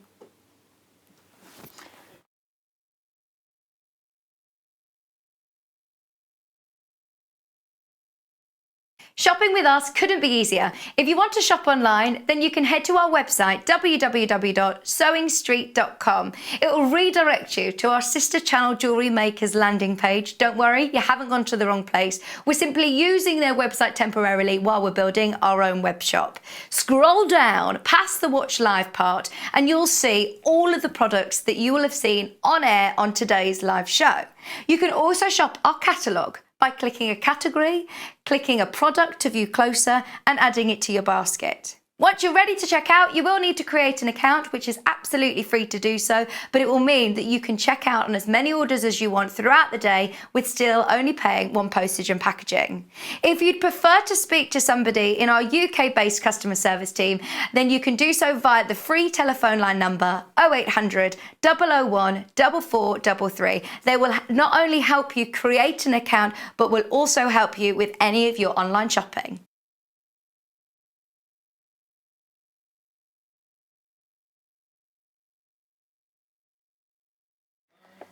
Lots of people are already checking out on the bundles. Well done, everybody who's managed to get them. We've got the pattern still available on its own, I think. There is literally a couple of these left. If you do want the pattern on its own, then absolutely make the most of that. We have got a bundle which comes with the beautiful spot crepe that we saw, the polyester. It's gorgeous, gorgeous, gorgeous in this option. You can see it on the mannequin on the back. We're literally down to the last 8 of these. If you do want the pattern with the 3.5 meters of fabric, just a reminder that is enough to make the largest size on the pattern, which is a size 18 in option A. So you're going to have plenty of fabric there to work with. It's 3.5 meters plus then you get your pattern for £63.49. That's the option that was on the mannequin. Faye's used that lovely hot pink for your bias binding as well. Obviously you'll need some for your binding. Okay, the other bundle that you saw Faye working with was this one. Now, it's a completely different look. It's a cotton poplin. It's going to be beautiful in this option also. £35.49, 3.5 meters of your fabric, plus then your pattern for just £35.49. Both incredibly popular. It's just a matter of what finish you want. I mean, this is going to be slightly more sort of structured. The other one a bit more floaty. Be really nice as well with the cap sleeves, I'm thinking. A lot of people checking out on the scissors. So the scissors, these are the ones that Faye was using. They are 9-inch shears. And they're really great shape as well. I think if you are cutting your fabric off the table, it's keeping them lovely and flat. I do like that bend. It looks a bit peculiar for you to see them in the shop, but actually it really lends itself well for when you put them on the table. You can see how useful that would be. And they've got a really nice soft grip as well, that nice sort of cushioned handle. £24.99. Nice and light as well. Right, so a lot of people were saying how great the demo of the darts was, and in particular using the sleeve roll, whether you're using a pressing ham or a sleeve roll, really, it is quite. It's really important when you're thinking about all of your pressing. Obviously, when you're doing any sort of bust darts or any sort of darts, you're darting around. You are shaping curves, aren't you? So to be able to press around a curve makes sense.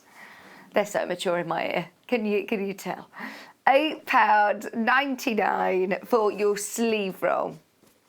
There is a tailor's ham on the web shop as well. It's definitely worth making the most of that. Also, early bird.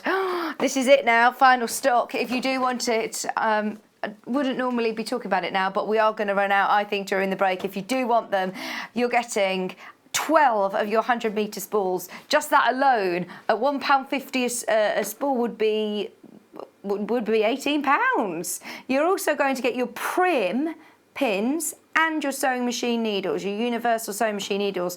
£1.50 a spool is very good anyway for your high quality Gutermann polyester thread. 100 metres on there, you've got over 1,000 metres of thread, plus all of your pins and needles for just £17.99.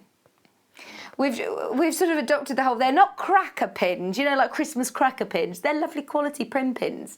Sometimes, you know, when you have like a multi-pack, when you get a gift set of something and they put something in that you probably wouldn't use, they're really nice quality prim needles, pins and needles and universal needles. Brand new today, will sell out today. It's just £17.99. Launched just about an hour ago. Definitely make the most of it. Odicoat is launched. It's the first time that we've seen it here. We are so excited to be bringing you Odicoat. We're going to do it in the next hour. Already loads of you have checked out. If you don't know what it is, stay tuned. We're going to be talking about Odicoat coming up in the next hour. Don't go anywhere. We're back right after this. Hi there, my name's Alison Marion and I'm thrilled to be joining the Sewing Street family. I live in Staffordshire where I run a couple of sewing groups, and I have a passion for vintage sewing machines and also applique. I've stitched in some form for as long as I can remember, but I absolutely love teaching and helping people stretch their skills and hopefully demystifying some of the techniques that can be quite daunting for beginners. So I'm looking forward to meeting the team and getting into the studio. See you soon.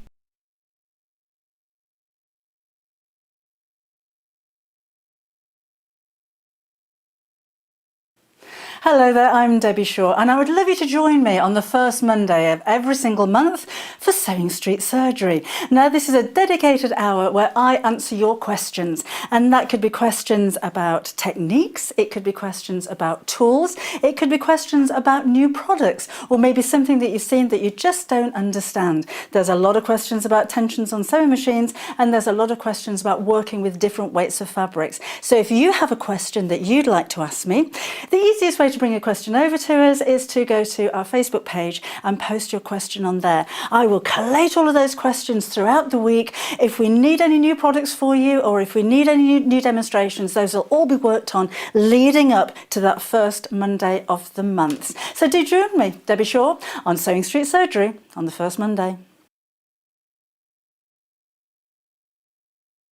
If you'd like to get in touch with us during our live show and send in any messages or any questions, then you can do it on studio@sewingstreet.com. Alternatively, you can message us on our official Facebook page.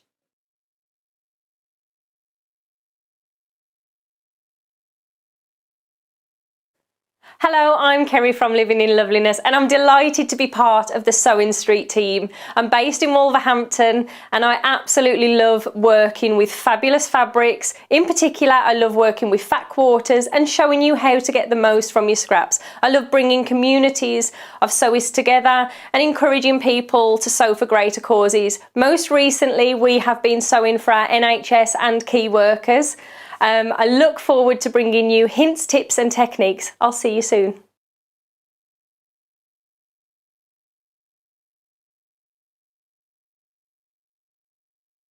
Would you like to take part in our weekly competition? If you do, then all you have to do is head to the Sewing Street fan page group on Facebook. Post your picture of your make. Myself, Debbie Shaw and John Cole Morgan love looking at all of your makes every week. We pick our favourite and announce the winner every Friday live on the show. Happy sewing and good luck.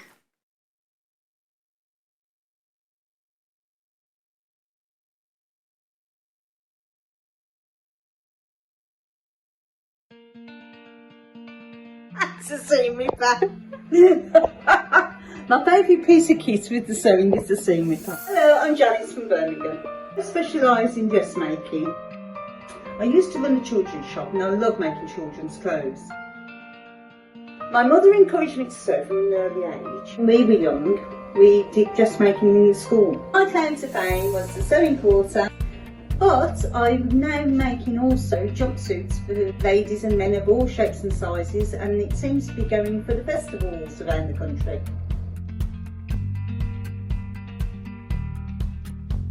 See you on the show!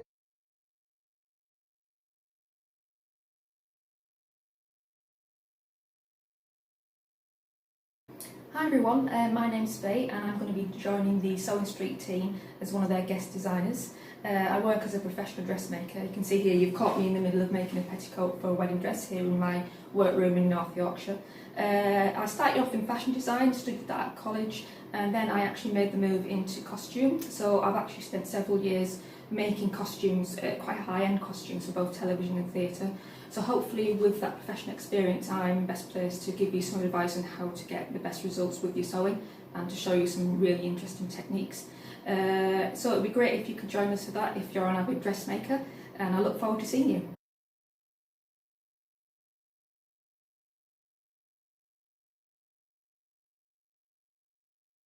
Shopping with us couldn't be easier. If you want to shop online, then you can head to our website, www.sewingstreet.com. It will redirect you to our sister channel Jewellery Makers landing page. Don't worry, you haven't gone to the wrong place. We're simply using their website temporarily while we're building our own web shop. Scroll down past the Watch Live part and you'll see all of the products that you will have seen on air on today's live show.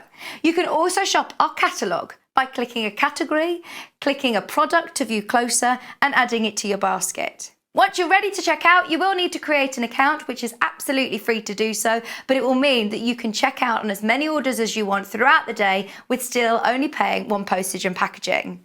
If you'd prefer to speak to somebody in our UK-based customer service team, then you can do so via the free telephone line number 0800 001 4433. They will not only help you create an account, but will also help you with any of your online shopping. Welcome back. So lovely to have your company this morning. Hope everybody's well on this wet and grey. Are we Tuesday, Wednesday? Tuesday? Is it Tuesday or Wednesday today? Wednesday. Hannah's birthday today. Woo, woo, woo, woo. She's 29 today. 29 today. What's that song? Someone's got the key in the door. Oh, it's 21. She's 29. She says, tomorrow I'm 28, please. It's just going to go backwards. But no, thank you for sending in all of your lovely messages for her. She's very grateful. Please send in all of your pictures of your Adjustoforms in your workshops. Do you have, in your workshops, in your workroom, do you have an Adjustoform? Is there a certain project that you particularly find them useful for? Is there something, if you always wanted one, then get in touch with us because we'd love to hear from you today about Adjustoforms. We're going to be launching those later. Look at Joe, he's already getting the graphics straight in because we are so excited that we've got Odicoat. Now, those of you that knew us in a past life when it feels many moons ago, lots of us were part of a different community called Sewing Quarter, and we all loved Odicoat. So when we started up Sewing Street and we were talking about the show, we said, right, what is it that we definitely want to be able to have on the show? What did everyone love? What did we love? Top of my list is Odicoat. Those of you that know me and have known me for years, you will know how much I love this. It's the first time that we've got it on. Because of course what's been going on in the world the last few months, it's been difficult to get it in any sooner. I'm so pleased that it's finally here. Are you ready? It is a gel coating that repels water. So it's not waterproof, but it is definitely water resistant. It's fantastic. It's also going to, it's also not only water will it resist, it will also resist mud. It will, maybe for makeup bags, any oils it's going to resist as well, you know, like hand cream or nail oil, you know, sometimes that can make things very greasy. It repels that. So if you are thinking of making placemats, table mats, dog or cat mats, you know, for the dinner.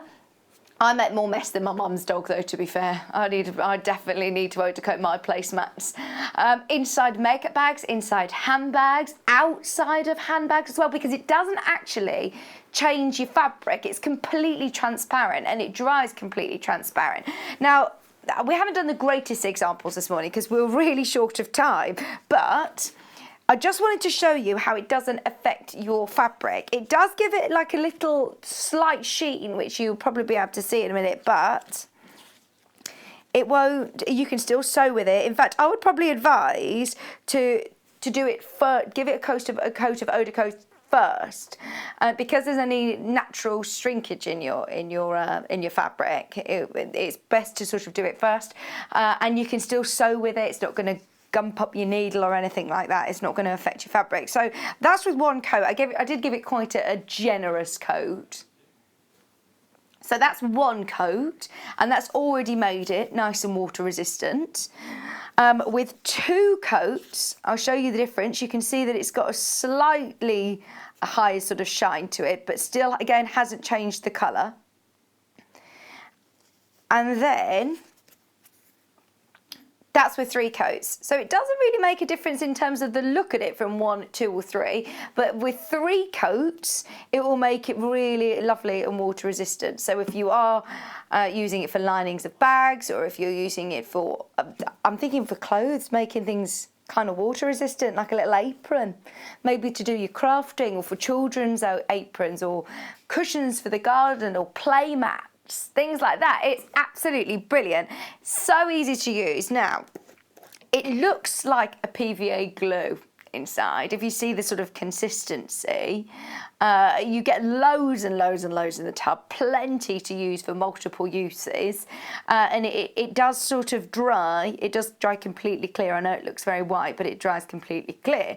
Once you've left it to dry, now we did this morning, and we put a hairdryer on it, because we didn't have time to leave it to dry, but it says to leave it for 20 minutes between each coat, and I would probably leave it completely 24 hours before you wash it. You can wash it, you can still wash it, and it will still be water resistant after washing, but it is absolutely brilliant for so many different projects. When I first got this, I was literally looking around my house going, oh, what can I Odicoat next? I love it, it's brilliant. So the way I would do it is either use a paintbrush, or it does suggest using like an old card. So luckily, by chance, Hannah has got an old credit card in her purse, which she's left us use.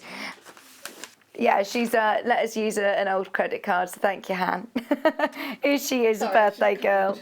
Thank you. We're going to see her later on, by the way. She's going to come on air and do some of her birthday pics with me at 10 o'clock, which lots of people are messaging in that they're very excited for it. They think it's going to be carnage, me and Hannah on air. You're not wrong. It's going to be great fun. It is going to be great fun. So also, little top tip, because I thought, have you got me a drink? But no. I thought you were just bringing me drinks. Thank you, Han. It's to flick water on it when it's dry. Okay. I understand. So another top tip, I would use something underneath just to protect your surface because it does get, quite sticky. We're using some freezer paper. This can be added to my use of freezer paper uses. This can be another one to my list. So using just an old bank card, I've probably even used too much. You really don't need much. It's like a sort of jelly consistency. It's also a water-based product. I'm going to cut up a little bit more. Go on, Hannah. She's getting very excited. She's looking on Odicoat's website at different uses of it. Obviously, we've thought about aprons and tablecloths and table sets and different toiletry bags and makeup bags. There's somebody saying a suggestion of making a pie bag. Why aren't we making more pie bags? What is a pie bag? A bag for your pie? What do you mean? Right, does anybody know at home what a pie bag is? And why aren't we doing a show making pie bags? I've got a bag, which I thought would be nice to Odicoat. I'm just going to put that there. So, just so you can see the difference from when that's got no Odicoat on. This one's got one layer. And you can see it hasn't changed the colour at all. It's just given it a slight sheen, which you can barely see, to be honest. You can barely sort of see, but it will make it more water resistant. That's with 2, and this one's with 3. That one's with 3 coats. So I will keep that one to the side. This is a fresh piece of cotton fabric, but you can use it on all sorts of fabric, I suppose. It won't then affect your machine when you're sewing with it. Obviously, wait till it's dry. I would wait a good 24 hours for it to dry. It's kind of like a bit of a jelly consistency, and you just want to give it. You can use a brush. It depends on what you're sort of comfortable with, but you do want to push it right into the fibres to make it more resistant. Also, with a credit card, you get to get all of your excess and put it back into the jar, put it back into your tub, so there's no wastage. Thank you.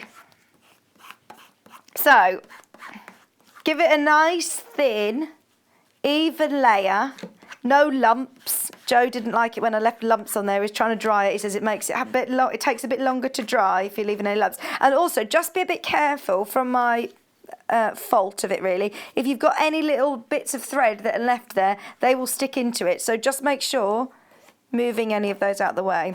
You know, sometimes when you paint the wall and bristles come out and they just stay left in the wall, just be aware. So just give that a nice even coat and make sure any of your excess or any of your little bits of thread are also off the fabric. Leave it to dry. As I say, leave it to dry for a good 20 minutes and then put your next layer on if you want to make it extra super water resistant. But I mean, you will use hardly any. It will go a long, long way for $14.99.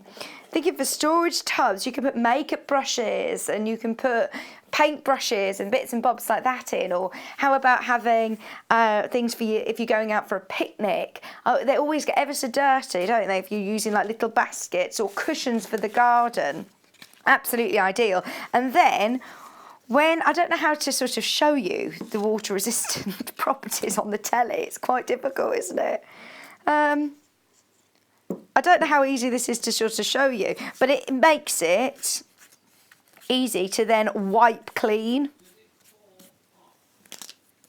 If I pour a little bit on, see, straight away it rolls off. Makes it water resistant instead of absorbing into it. It will just roll off. So, did you see that?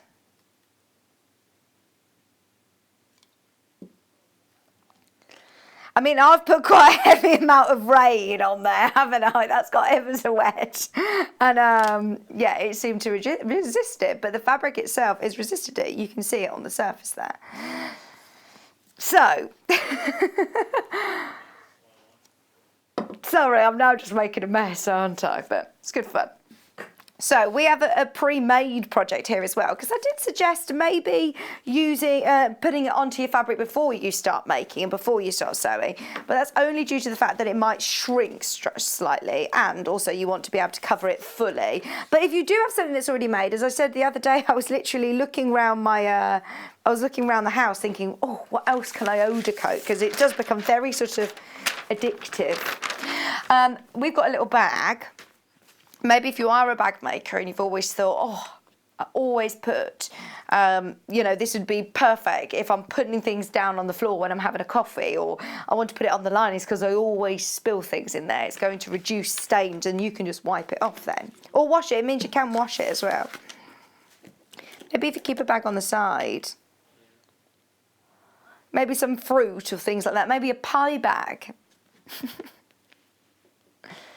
So again, which one shall I just do shall I just do part of it so you can see the difference? Maybe if I just do. So this is also a cotton canvas. So what I used before was a quilting cotton. I want to show it on the little handle flap, just so you can see the difference. Just doing linings if you're a bag maker as well, or a little coin purse. It's going to make it last longer, isn't it? You think of all of the dirt and the grime that's going on your coins. Make it so that you can then wipe the little purse.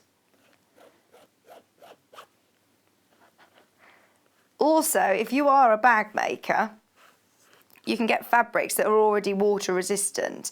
You're limited with your designs, aren't you, to what the manufacturers has decided what they want as water resistant. Whereas this, some of your favourite fabrics, some of your favourite designer liberties maybe. What about using Liberty prints?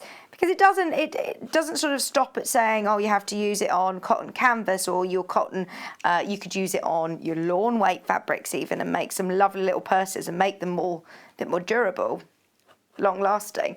So if you're just doing part of it as water resistant and part of it as not, it's not going to sort of change the colours of the fabric as it dries completely clear. So I'm going to leave that and come back to it in half an hour and see how it looks. And even I might come back to it in the last hour, leave it some time. I'll put another coat on during the break.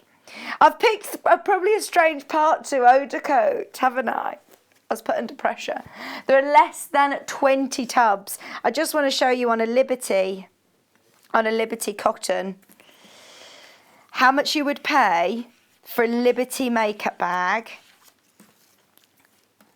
This is ideal, isn't it? And look, so half of it I still haven't done, but it's not affected the print or the pattern or the colours at all. The actual texture of the fabric does change. Like I wouldn't necessarily coat a whole dress in it to make it water resistant, but with bag making, I don't think it's going to, affect the final results of your bags. It's just added to it. So I've given that a really nice good coat there. I'm going to leave that to dry as well. And the great thing about using an old card like this is that you can scrape any of the residue, any of the leftover bits back into your tub. I love it, can you tell? It's £14.99, and that is going to go a really long way. You've got instructions on the back as well, but have a bit of a look round and look at your fabrics and your favourite sort of projects as well of what you would Odicoat to make it water resistant. Price point is really good as well. Definitely have a look at the competitive. We're very competitive in terms of price point. Okay, I'm going to put that to the side. Fully machine washable. You can get some iron-on coatings, but they aren't necessarily machine washable afterwards. They're normally ones that are wipe-proof. Whereas this, you can put in the wash. So if you're making things like bibs, baby wear, things like that, that will be perfect. If you're making bibs or placemats or play mats, things like that, or little baby bags, like a mum's bag, they're always ones that you can wipe, aren't they? But you can chuck it in the wash as well. Be careful though if you are doing small children's toys, obviously. Just be aware, obviously. Have a bit of a read up on it. Okay, I'm going to flip that over a sec. Now, where should we go to next? Stripology. It's back! It's back! When did this come back into stock? It must have been the last couple of days because I haven't been here this weekend. It's the first time. Oh, I must say as well, by the way, thank you all so much. I had a ridiculous amount of messages for my wedding anniversary on Monday. it was quite overwhelming. I said, Kieran, do people normally sort of happy anniversary this much? It was so nice. The only person that didn't, and I did take note, was you, Hannah. The only person in the world. She says I don't celebrate wedding anniversaries. No, I'm only joking. I didn't notice that you didn't. She just said to me, I didn't wish you a happy anniversary. No, but thank you to everyone at home who did. Okay. So, what have I done here? I've already started cutting this. It's fine. Now, the extra large Stripology. Joe, what I'm going to do is I'm going to put this fabric underneath just so you can see the markings, and I'll talk you through, and then we'll do some cutting. Oh, this is my favourite Stripology. This is my favourite creative grid ruler. Now, there's lots of different creative rulers out there, creative grid rulers. They are designed by quilters, especially for quilters. So initially, they look quite scary because they've got lots of different markings, lots of different numbers, and it looks quite mathematic, whereas actually it's quite the opposite. It will eliminate you having to do all the maths. They've done everything for you. They've done all the working out for you. So they are fantastic to cut accurately, precisely, and I think it says on the packet it reduces up to about 70% of cutting time, which we all need a bit more time in our life, don't we? We all need that bit more sewing time, less cutting time, more sewing time. So anything that's going to make our life easier, I already love. This, though, the reason I always am a huge advocate of creative grid rulers is because of their precision and their safety. So they have all of the lovely little frosted sections between each of these grooves, which are your non-slip grips. Now, they are built-in non-slip grips. They're not sticky pads like some rulers you can buy. They're not stickers that are going to come off or stick to your fabric. They simply glide over your fabric, but then when you do need to apply, when you want to apply pressure, it will then adhere to your fabric and you'll be able to cut very accurately and very, very safely. Now, each of the cuts, they're little grooves with a laser cut, so very, very straight edge going between, well, every half-inch increment. So the great thing about the extra large Stripology ruler, it's no bigger in size. So it's, when I thought, the extra large is going to be too big for me to store away and to manage, whereas actually it's not. It's just got extra features. So it's got extra dashed lines to the end. So if you're cutting more intricate measurements, for example, 2 1/4 inches or 2 1/2, 2 3/4, you've got those extra dashed lines that go all of the way around the perimeter of the ruler. You also have, well, they've basically combined 2 of their most popular Stripology rulers, which was their original Stripology ruler and their squared Stripology. So you can also cut and square up all of your blocks, whether it be full inch in black, you can see them there, or your half inch in white. So 4 1/2 right up to 12 1/2 inch blocks you can square up very quickly and very precisely. If I'd spin this back around, obviously our patterns call for lots of different cuts. If you're told that you need to cut 300 triangles and 400 squares and 1,000 strips, I'm embellishing a bit, but do you know what I mean? Sometimes you look at a pattern, you think that is a lot of cutting, whereas actually this makes it really speedy to cut accurate sizes and lots of different shapes. Obviously you cut your strips. From strips you can cut squares into triangles, and all sorts of shapes, which I'll show you. So the bottom of the ruler, it's got a little key with a star and a square.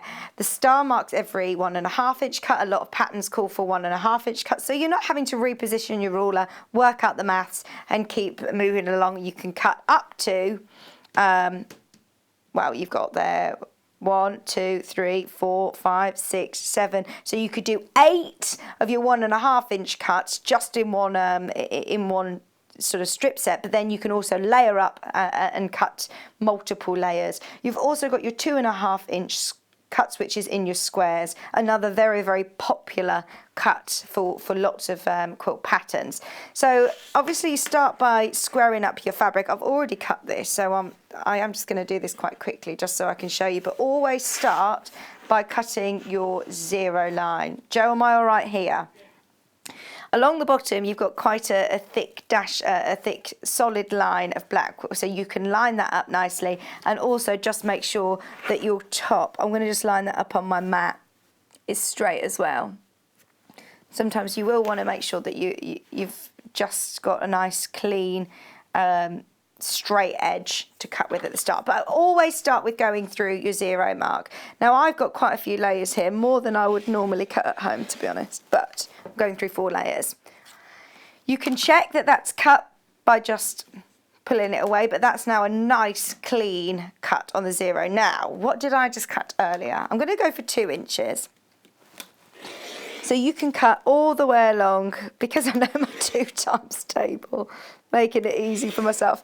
They're nice little grooves at the bottom as well. So it's ever so safe. Those of you that are a bit uneasy about cutting straight with a rotary cutter, this makes life so much easier. If you find that, I find sometimes I can get a bit of a shaky hand when I'm cutting, so that will just get into the groove and give me lovely, precise cuts. I'm not going to cut all the way along, but just so you can see.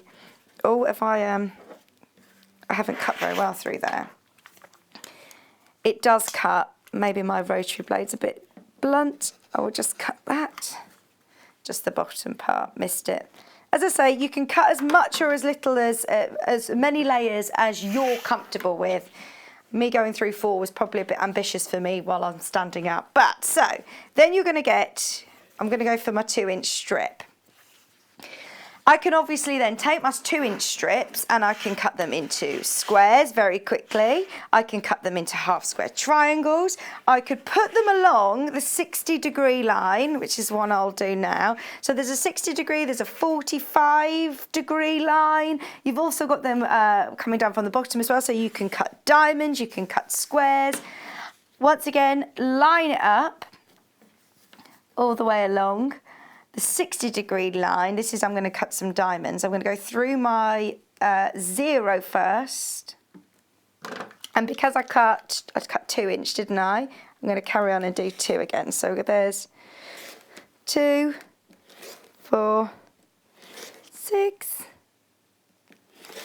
I'll stop there. But you can see I've cut my lovely diamonds. You can carry on going across all of your strips. And then this is what I love doing as well, is from your diamonds, if I put that on the centre, I'm just going to go with number 5 because that's a nice solid line that I can see. And I cut, let's see if this works. I haven't done this for ages. But if I cut an inch either side, I should get hexes, yes. So then you can also cut hexes, you can cut, as I say, diamonds, you can cut from your strip squares. The possibilities with creative grids are absolutely endless. Not only can you cut very precisely, but it will speed up your cutting time. Well, by 70%, it says on the pack. So it will reduce your cutting time by lots, which makes such a difference, doesn't it? When you do want to just get into your sewing, it does make such a difference to be able to know that you can rely on the accuracy. But this is the extra large one. So not only, it's like 2 rulers in one. Not only can you do all of your cutting from your, cutting off your selvage and cutting from your half meterage, but you can also then trim any of your finished blocks from your 4.5-inch blocks to your 12.5-inch blocks very, very accurately. It's £61.99, which I understand sounds an investment, but for the quality and the amount that you will use it, I think it would be the most useful ruler that you have in your workroom. Loads of people love it. Every single time we get it in stock, it sells out. I think a lot of people who might have been a bit on the fence are sort of thinking, do you know what, actually, every sort of pattern that I pick up, every quilting pattern that I'm picking up will call for lots of different cuts. You're going to be able to do them all with this ruler. Really, really useful indeed. So if you've got any questions about it, please do message in because I absolutely love it. It's my favourite creative grid ruler. And I know how many people really love it. Really, really love it. Make the most of that whilst you can. Every time I've been on recently, it's been out of stock. So it's definitely worth making the most of it whilst you can. We have got other sizes. We've got the square. Maybe you already have the original. If you do have the other one, then this is your chance to get the square. I'll just put this fabric back underneath again so you can see the difference. You can still cut your strips just as before, and you can square up. It's just slightly smaller, so you can cut 12 inch, it's 12 by 12. So you again have the cuts every 1/2 inch. It has a turnaround feature on this one as well. So this one you can see, you've got your 0, 1/2 inch, 1, 1/2 inch, 2, 1/2 inch. And then if I spin this around, oh no, this one doesn't. It's the other one, isn't it? I'm getting confused. It's again still the same measurements no matter which way you're cutting. You've got your 4.5 inch square right up to your 12.5 inch block. So if you are trimming up any of those blocks to make sure they're really lovely and accurate, you've got very clear markings, both in black and white, depending on which fabric you're using, you're always going to see them. £44.99. Store them flat, do look after them, and they will absolutely stand the test of time. This again, like the other ruler, has got those non-slip grips between every single one of the grooves. Please send in all of your photos of things that you've made with them, because there's the reason they're called creative grids is because the possibilities are endless. There's so many incredible. I have seen loads on Pinterest of some of the most incredible patterns that people have created from them. There is a QR code which will give you great demonstrations of, you know, just basic things that you can do with it. But then get creative, create your own quilts with them, and we'd love to see them, share them with us. But definitely have a bit of a search online and see some of the incredible things that lots of designers have done using the Stripology square. Okay, we also have the mini one, I believe. Now, it depends on what you're making. Yes, if you've got your 1/2 inch, you've got your big meterage, you've got your full width, then yeah, you will probably need the bigger Stripology to be able to cut your full width. But I know that I was talking to one of our guest designers about this, and she was saying that if you're using smaller half square triangles and you're cutting smaller pieces, you don't need your big ruler.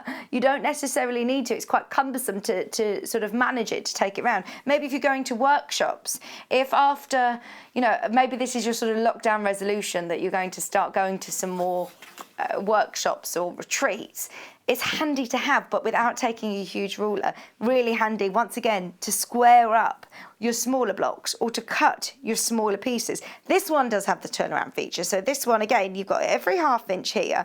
You've also then got dashed lines. So if I spin that round, if you line this up with your 0 line, you've then got 1/4 inch. So it's every 1/4 inch. You can measure and cut very accurately. £36.99. That one's extremely popular. Whenever we've had that in again, that's always been another one. Good addition, I think. Maybe you've already got your Stripology and you love it. This is another brilliant addition if you're used to working with smaller pieces. That's your mini one.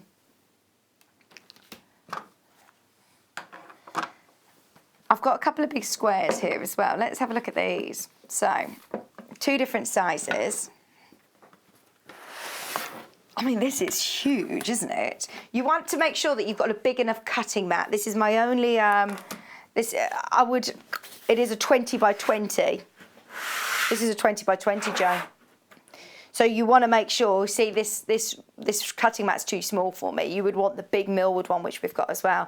If you are cutting massive blocks, I'm thinking for some of these big contemporary quilts, that you're just doing big blocks of solid colour, maybe for your backing, how quick and easy is this going to be able to cut huge blocks? You've got incredible markings all throughout. It's getting a bit confused with the markings on the mat, so let me just put this underneath so you can see all the markings and those frosted non-slip grip points as well that we love about Creative Grid. Sorry, what am I doing? Getting in a kerfuffle. There you go. So you've got all of your markings, 1/4 inch, 1/8 inch, your crosshair in the centre. You've got the turnaround feature on this one, so you've got your full inch increments going across in white and across here, and then spinning it around, you can see you've got 1.5, 2.5, 3.5, 4.5, all of your 1/2 inch increments going now across the top and the side. £49.99. It's your 20.5 inch square. It is a big square Creative Grid ruler, and all of your little frosted parts are across the whole of the ruler. So you're going to get great accuracy. It's not going to be slipping and sliding all over the place. The other square that we have is the 12 by 12. Quite a lot of our blocks are always 12-inch blocks, aren't they? This is probably a bit more universally used. I know a lot of people that collect the creative grids, though, like to have all of the different shapes and sizes. What I like about this is that you've got, along the side here, that is a 1/4 inch, perfect frosted non-slip grip, which is just a great reference point to have. Full inch in white. Spinning it around to see then you've got your 1/2 inch increments in black. £23.99 for your 12.5 inch square. As I said, this is probably a bit more universally used. That might be a block size that we use more or we see more. Okay, we've also got the rectangle. Now, we saw this used a lot yesterday. Sally Stevens used this a lot yesterday. One of our most popular rulers, I know we talk about the 24.5 metre ruler a lot, but 24.5 inch ruler a lot. Imagine, we talk about the 24.5 metre ruler. Dearie me, we never get it in, and I don't know why. It doesn't quite fit in the studio. No, we do talk about the 24.5 inch ruler a lot because obviously you can cut your full width of fabric, but this is really useful again then for subcutting, isn't it? To have that smaller ruler that you can position around, it's not as cumbersome. It's 6.5 by 12.5 inch for £17.99. The great thing about Creative Grid is they're designed by quilters. They're created for quilters, so they think about lots of different things. The thickness of it, perfect to use in conjunction with your rotary cutter. It's got the key angles that we use as quilters, like your 45 degree, your 30 degree, your 60 degree. If you want to cut diamonds like I did earlier on, you can do that with this ruler. Yes, you can cut your strips. Yes, you can do a majority of your cutting using this ruler, but just be aware, obviously, it is your shorter length. So it depends. If you've already got your 24.5 inch, then this is a good next ruler, I think, to probably go for. If you are buying your first ruler, I would still probably recommend your 6.5 by 24.5 inch. Have a look on the website. It's definitely worth going onto the web shop and seeing, or just type in Creative Grids and seeing all of the Creative Grid rulers that are available on there. Or if you have got any questions, if there is a certain project you're doing, you want to know which one's going to be best, let me know. Okay. We've now got, where are we going next, Hannah? Oh yeah, there's less than 10 now with the early bird. Oh, I've moved it. 1 second, I might need you, Joe. The early bird today was fantastic. Anybody who's got up with us a little later, I feel like we have been awake for hours and hours and hours, haven't we? But I was thinking, what time is it? It's not even 10 a.m, is it? If you're just waking up with us, if you've had a lovely lie-in, where have you been? But we started the day this morning at 8 o'clock with a brilliant early bird special. You're getting all 12 100-metre Gutermann spools. We're spoiling you today with your prim pins and your universal machine needles, virtually for free. If we're looking at £1.50 a spool, which is already a brilliant price, that takes us to £18. So you're virtually getting these two for free. Great value pack. £17.99 for your Gutermann Sew All Thread. That will be gone next few minutes. If you haven't already checked out, I just thought I'd give you a quick heads up on those, as they will sell out. If you are starting to collect a few of your rulers, maybe you want to invest in a lovely quality ruler rack. Now this is from Millwood. It's got 4 slots. So if you are storing some of your smaller rulers, maybe your smaller Stripology, obviously I wouldn't necessarily put my 20 by 20 square in there, but you're still going to be able to start to fit in lots of your lovely Creative Grid rulers and store them nice and flat like this. So they're just stood upright and they're not going to go into any danger or any harm. Just £10.99. Yeah, danger, Hannah. What do you mean? What kind of danger do Creative Grids get in? Well, there's lots of dangers. I don't know why I used that word. You don't want to break them, do you? You've invested in your rulers. £10.99 for your Millwood 4-slot ruler rack.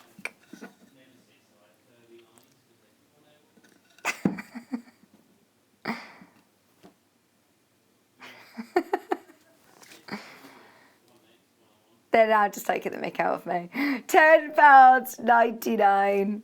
I will get you back, Hannah, when you come on air at 11 o'clock. I will get you back.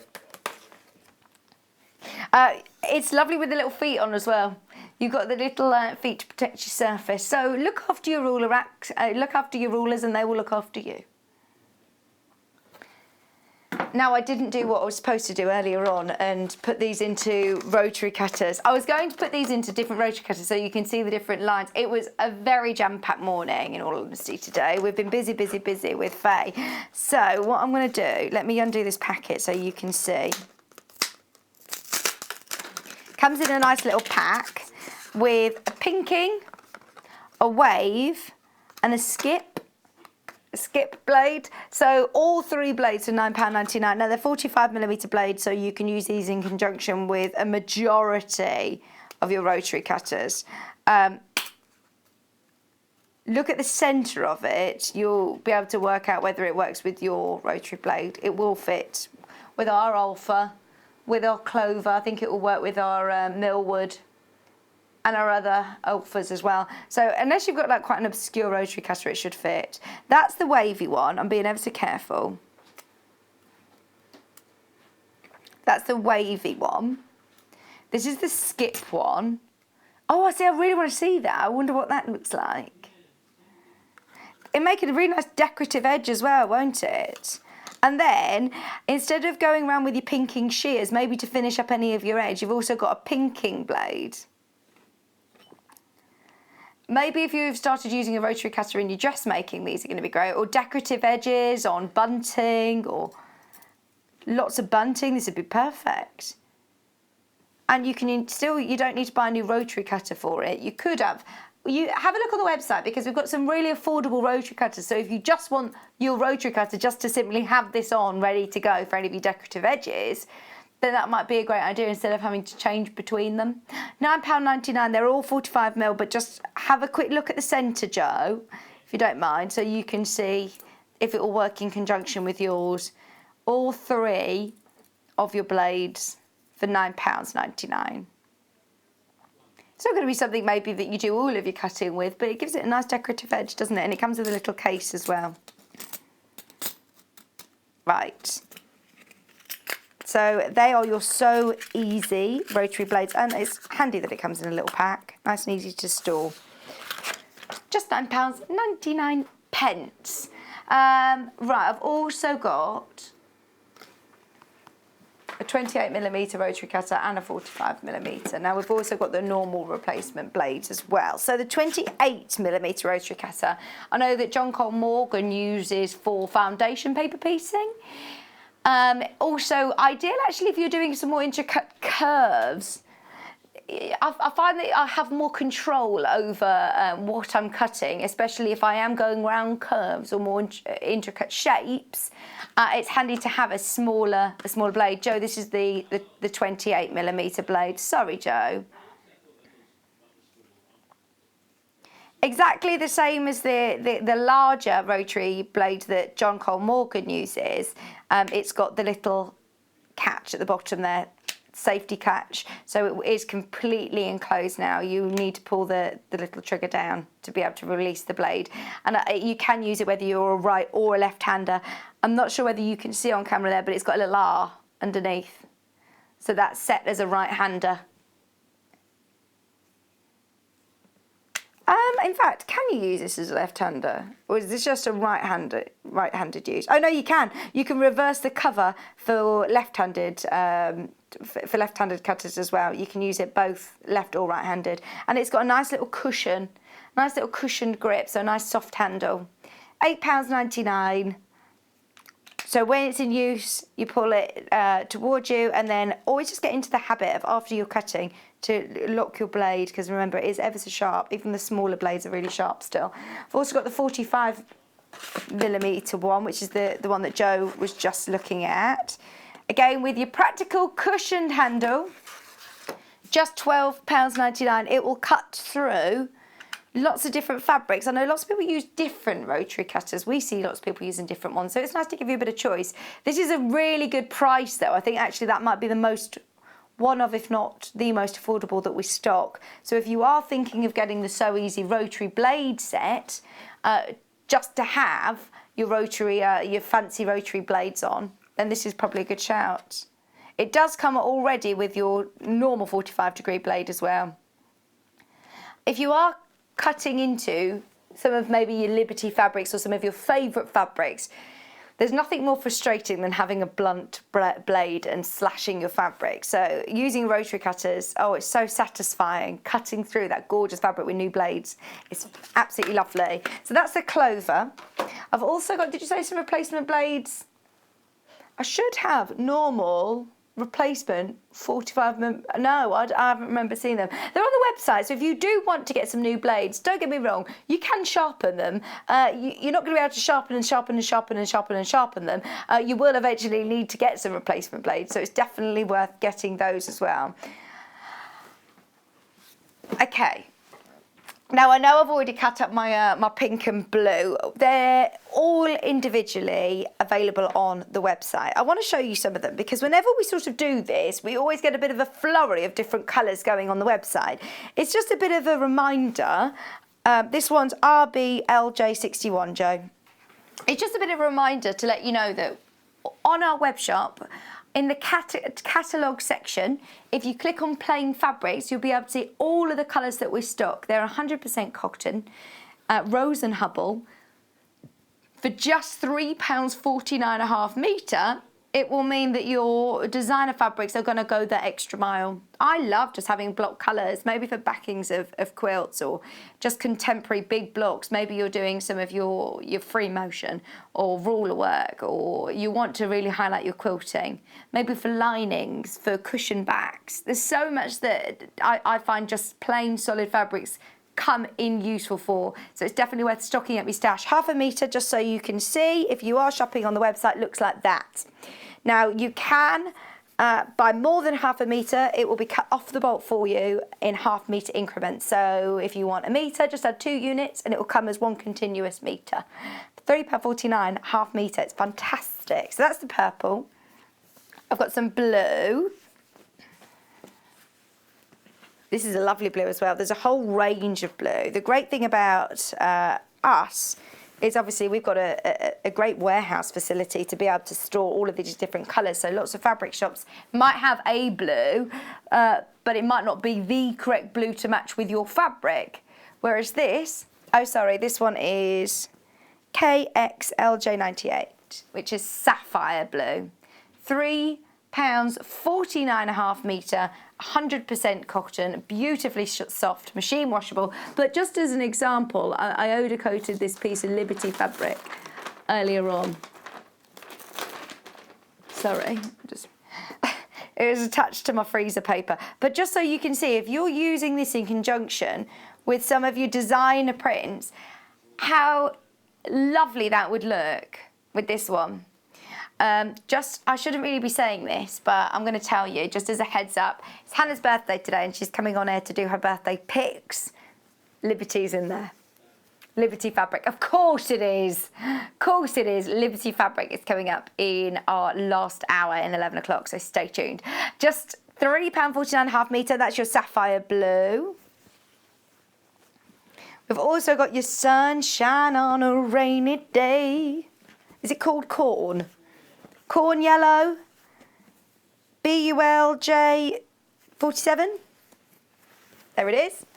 £3.49.5 metre, these lovely golds. In fact, this would look nice at Liberty as well. This is what I mean. Just mixing it in with lots of your own stash. It's going to go an extra mile, isn't it? It really is going to go that extra mile. £3.49, 100% cotton.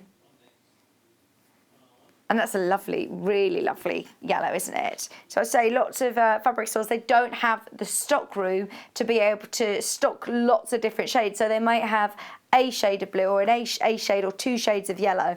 But to be able to really match it up with some of your fabrics that you're wanting to work with, it's good to know that they're always going to be there on our catalogue page. We can show that in a minute if you'd like, Jo.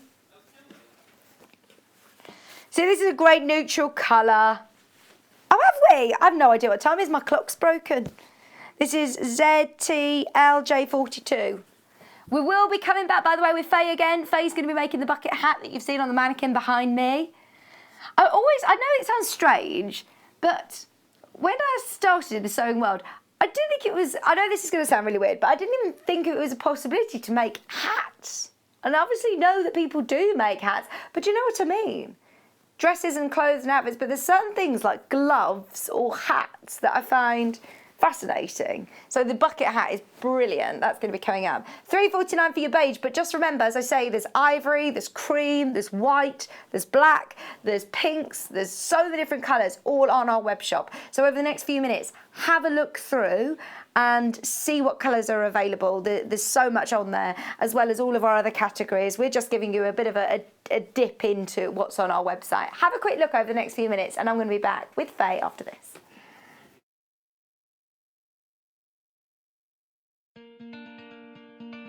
Thanks for seeing me back. My favourite piece of kit with the sewing is the seam ripper. Hello, I'm Janice from Birmingham. I specialise in dressmaking.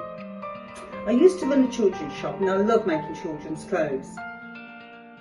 My mother encouraged me to sew from an early age. When we were young, we did dressmaking in school. My claim to fame was the sewing quarter, but I'm now making also jumpsuits for ladies and men of all shapes and sizes, and it seems to be going for the festivals around the country.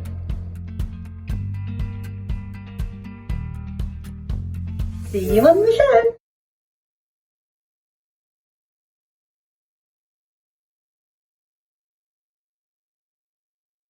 Shopping with us couldn't be easier. If you want to shop online, then you can head to our website, www.sewingstreet.com.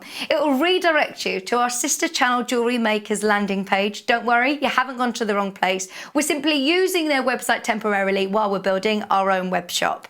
Scroll down past the Watch Live part and you'll see all of the products that you will have seen on air on today's live show.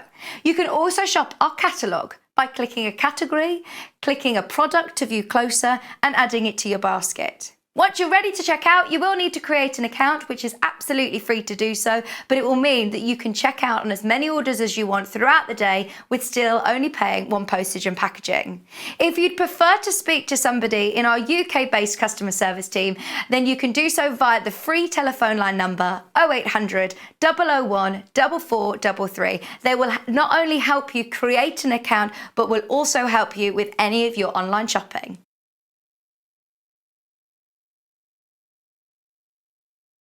If you love sewing, then you need the UK's favourite sewing magazine. Every month, you'll receive exclusive patterns.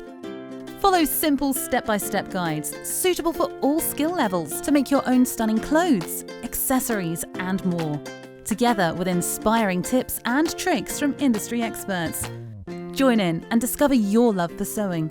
Try Love Sewing today and get your first 3 issues for just £6.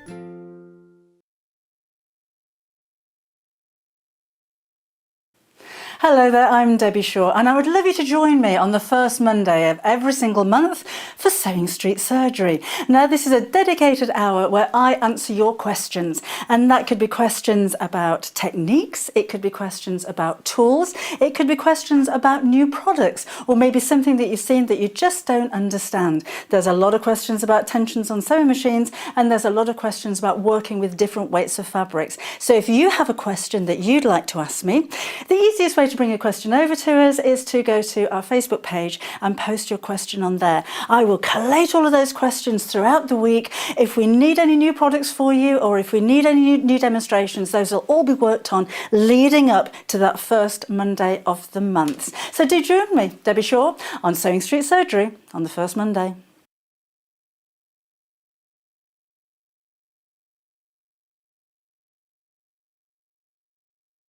Hello, I'm Catherine Wright. I'm from Leicestershire Craft Centre, which is based in Market Harborough. I love all kinds of sewing, but probably my favourite thing to do is dressmaking, but I also teach patchwork and free motion embroidery and anything to do with textiles really. I love to have a go at felting and crochet and knitting and you name it, I'll have a go at it. So I started sewing when I was 7. My mum taught me to sew, and the very first thing I made was an apron. But I'm a terribly impatient person. I just want to get on with the project. So I didn't wait for her to help me cut it out, and I cut it out myself, and I didn't know you had to have a seam allowance. So I made the world's smallest apron, and my mum still has it somewhere. Sewing tips, I would say, I teach a lot of people to sew, especially beginners, and I would say don't get disheartened, take your learning journey slowly. Don't expect to suddenly make a ball gown or suddenly make a king size quilt. Build up your skills, slowly. And I would also say the iron is your friend. Use your iron a lot. It makes your sewing look so much better. It helps you get things in place where you want it before you sew, and is a really handy thing to have.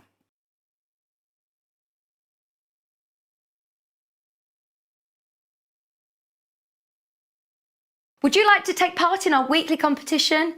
If you do, then all you have to do is head to the Sewing Street fan page group on Facebook.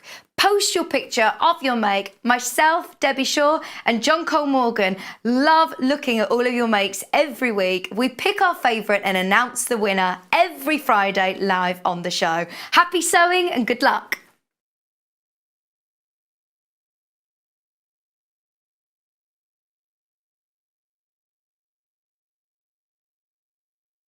Hello everyone, I'm Delphine Brooks. It's so great to be here and part of the Sewing Street family. I'm local, I'm only down the road in Warwickshire. I started sewing many years ago when I was very young, doing lots of art and painting, and eventually I went into textiles, and I really enjoyed doing the two together. I then had a bit of a break. Something you don't know about me maybe is that I spent many years in the Royal Air Force and eventually in the police as well. And then I went full circle and I've come back to my happy place of sewing, and which I really enjoy. My best sewing tip is measure twice and cut once. I have chipped up a couple of times by not measuring properly, and I do always regret it. So now I always measure twice, cut once. Anyway, I really hope to be with you again soon, and I look forward to seeing you again soon. Thank you. Welcome back. Oh, I love this, you know. This is fab, isn't it? And it's reversible. It's a reversible. I think that this is the large, isn't it? It's a bit big for me, but it's great. So you can reverse this round and have whichever print you want. So we've got 3 different options, but I think bucket hats just never go out of fashion, do they? They're so lovely, and especially this one is a little bit big for me, but especially this. Now we're going to get some nice weather again soon, aren't we? I'm convinced that that's not it now. The summer's not over. It's really annoying, isn't it? Now we're allowed to go and sit in the park or do different things, and the weather's awful. But we're going to bring the sun back out with our bucket hats. So all 3 come with your instructions. I'm going to start with the floral bundle, which is this one, the one that Faye's going to work with. This one. It's got spots in the background. It's exclusive to us. You have all of the pieces, so you don't need to measure out. You just cut round the pieces. We're going to go through it step by step. We're going to do the whole construction this hour with Faye. So if you've got any questions for her, it's definitely worth getting them in. At $19.99, it is absolutely brilliant value for money. $19.99, you're getting all of your pattern pieces. You even get the lovely little labels. You could keep those for some of your quilts or some of your other patterns for some of your other projects. You're getting the handmade and the stitched with love. Your panel, you're also then going to get your lining fabric. Your lining fabric for this option is a metre of beige, which is this one. The lining could be the outer, obviously. So it could be you have the pattern on the inside and this one on the outside, which would look lovely as well. £19.99. All your 3 size options are done within one bundle, so it's very, very clear. We'll go through with Faye. We'll lie the panel out and go through all the different pieces that you're getting. But they do very clearly state whether it be large, medium or small where to cut. But you're also getting a metre of your beige.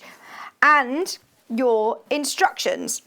So inside your instructions, which we will go through with Faye, you have any additional templates that you need and all of your instructions with photographs. Plus, you'll have today's show to watch back at any point. The only thing that you'll need to add is some thread for your sewing machine and also some medium weight interfacing. I'm eyeing on interfacing, which I'm not sure whether we've got here. I'll find it for you. It is on the website. The option that Faye made is this one. I like it in the grey. Look really nice as well with the dress, actually. It look nice with both options of the dress. You're going to get your panel. Let's open this out. You have your panel, all of your pieces with that lovely stripe and spot. So think about the different fabrics that you would have to buy. You've got two different prints there, really, haven't you, for the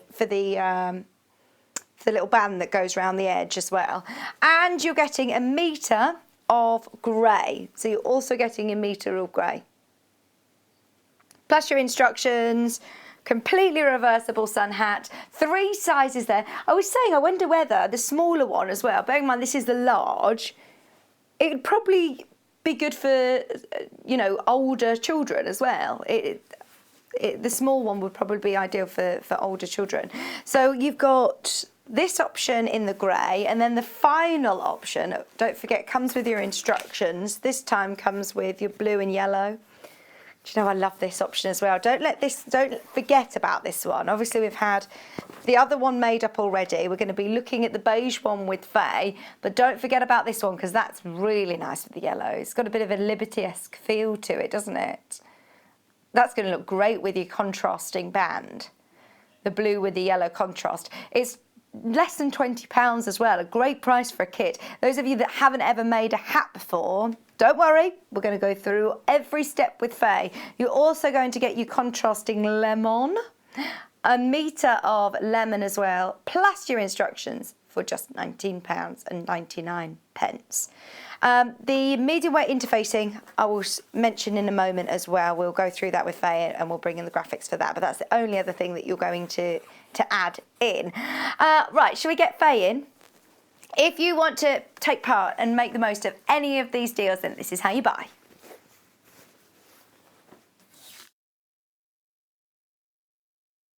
Shopping with us couldn't be easier. If you want to shop online, then you can head to our website, www.sewingstreet.com. It will redirect you to our sister channel Jewellery Makers landing page. Don't worry, you haven't gone to the wrong place. We're simply using their website temporarily while we're building our own web shop. Scroll down past the watch live part and you'll see all of the products that you will have seen on air on today's live show.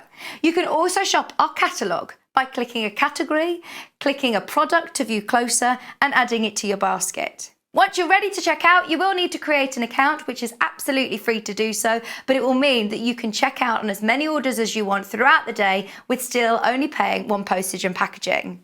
If you'd prefer to speak to somebody in our UK-based customer service team, then you can do so via the free telephone line number 0800 001 4433. They will not only help you create an account, but will also help you with any of your online shopping.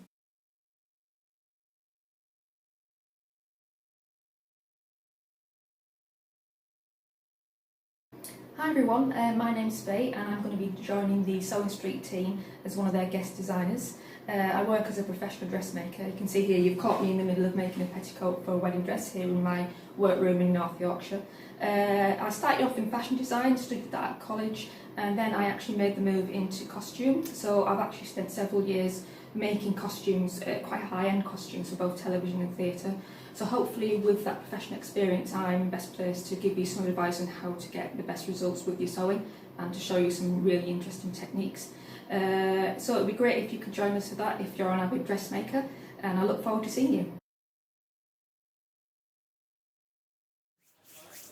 Welcome back, welcome back. Now's your time to get any messages in for Faye. We've had loads of lovely messages. Everyone loved your first demo. Oh, brilliant. I'd love to have a look at them afterwards. Yeah, oh yeah, we'll send you all your fan mail through. Excellent. Now, working with a panel, with dressmaking, this is quite unusual actually, yeah, isn't it? It was different for me, because I normally just work with panels, but actually it was really nice not to, because I just made the biggest size, so I just cut round the edge. Right. One thing I will say is when you're using this with the pattern does say you need to add a ½ centimetre seam allowance. So you're working with ½ centimetre centimetre throughout, apart from the trim, but I'll show you how to attach the trim. Right. But yeah, it was great. So if you're not sure, you can obviously use your pattern there, cut it out and lay it on your pieces. I was going to ask you this. Yeah. So you do get templates with your instructions. Yeah. So are these in case you want to make it again, or? Yeah, and also as well, if to help with cutting the lining piece as well. Or you can just lay these on top of your lining and cut it that way. Right. So yeah, just be aware that the pattern piece, the templates don't have a seam allowance on them, so you do need to add that on. That's the only thing you really need to worry about, to be honest. But it's clear that in your markings of saying small, medium and large as well, isn't it? Yeah, so I've made the large. So the large is a bit big for me, big for you. So yeah, the smallest one would probably suit an older child, I would recommend. Yeah. And also, I'd say as well, in terms of ability, I'd say it's probably more of an intermediate project, this one, than a beginner, because there's a bit of understitching. Right. It can be a little bit fiddly, so I'd recommend that as an intermediate. Yeah. Okay. Brilliant. Sorry, and it's a ½ metre that you get of your solid that comes with the bundles for your lining as well. ½ metre, not a metre. Thank you. Yep. So you start by cutting all of your pieces out. So I've cut all the pieces out. Yes. So if I just point out what bits you've got your trim. So this is the trim piece here. Yeah. You've also got your brim, which are these pieces. Your crown, these two. And which is your crown? What is your crown? The crown is just this bit here. So that's the bit that your trim gets attached to. Right. Okay. So your crown, your brim, your trim, and your top. Yeah. Yeah. Mouthful. So I've just made one up. This is the inner. So when we're done, I'm going to attach this to this piece when I've made it up. So that's. You can see it on the inside. And it's exactly the same. Exactly so you're making the two hats twice. Only difference is this one I haven't put a trim on. Right. Yeah, so it's entirely up to you if you want to cut a different type of fabric for a trim. I'd recommend not using a ribbon, because you might think, oh, I'll just use a ribbon. Just one thing to point out is that because we're working with curves, they're all slightly curved. So if you're going to use a ribbon and it's totally straight and a bit wide, you'll end up with having to tuck it and pleat it. So just bear that in mind, that it does need to be slightly curved, okay? Right, so I've already backed all my pieces with fusible interfacing. Okay, and that's a medium weight. Yeah. We haven't got it physically here, but if you do want to get some, it's just your iron-on interfacing. Get a metre piece, which is absolutely plenty. You'll only need one pack, won't you? Yeah, actually, I use a pack for both sides, both reversible pieces. So yeah, you'll be fine with one pack. Brilliant. The only pieces you wouldn't use interfacing is your trim. Okay. So don't use any interfacing on them. All the rest. Everything else gets interfaced. Yeah. Okay. So first thing to start with, we're going to stitch together the brim. So these are my two brim pieces, and remember it's ½ centimetre seam allowance throughout, apart from when we're attaching the trim.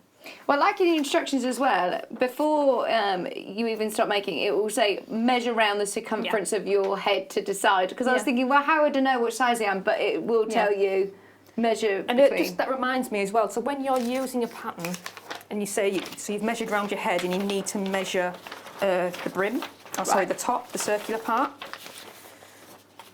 get a tape measure and turn it on its side. I don't think we have a tape measure here. We should do, but I'm not sure where it's gone walking. So turn your tape on its side, on the edge. Okay. And measure, so don't lay it flat, because you'll get a distorted measurement. So here we go. Aha.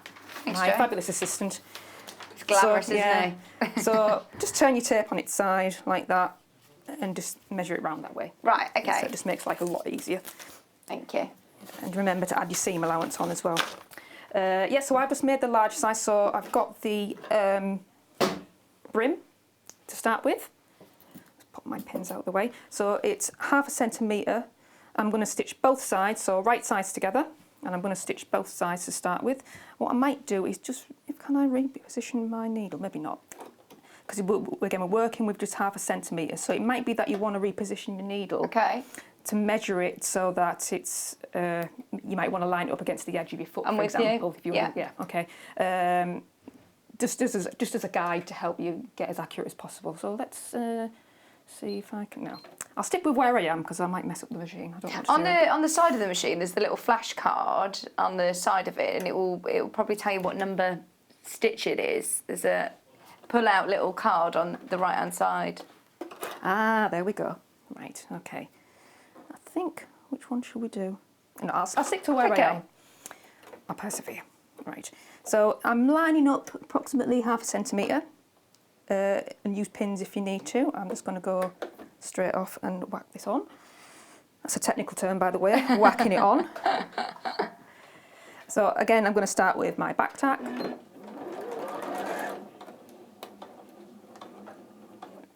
we go.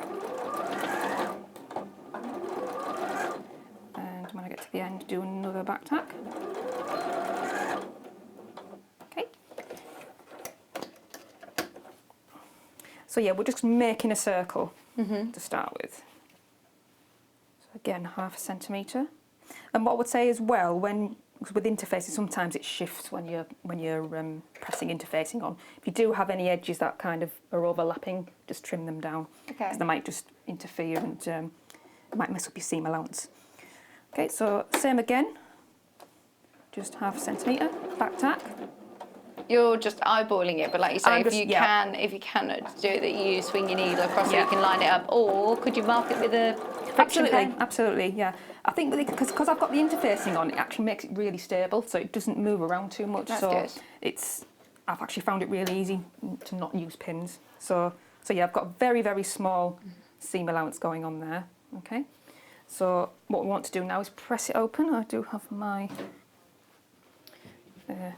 pressing mould here.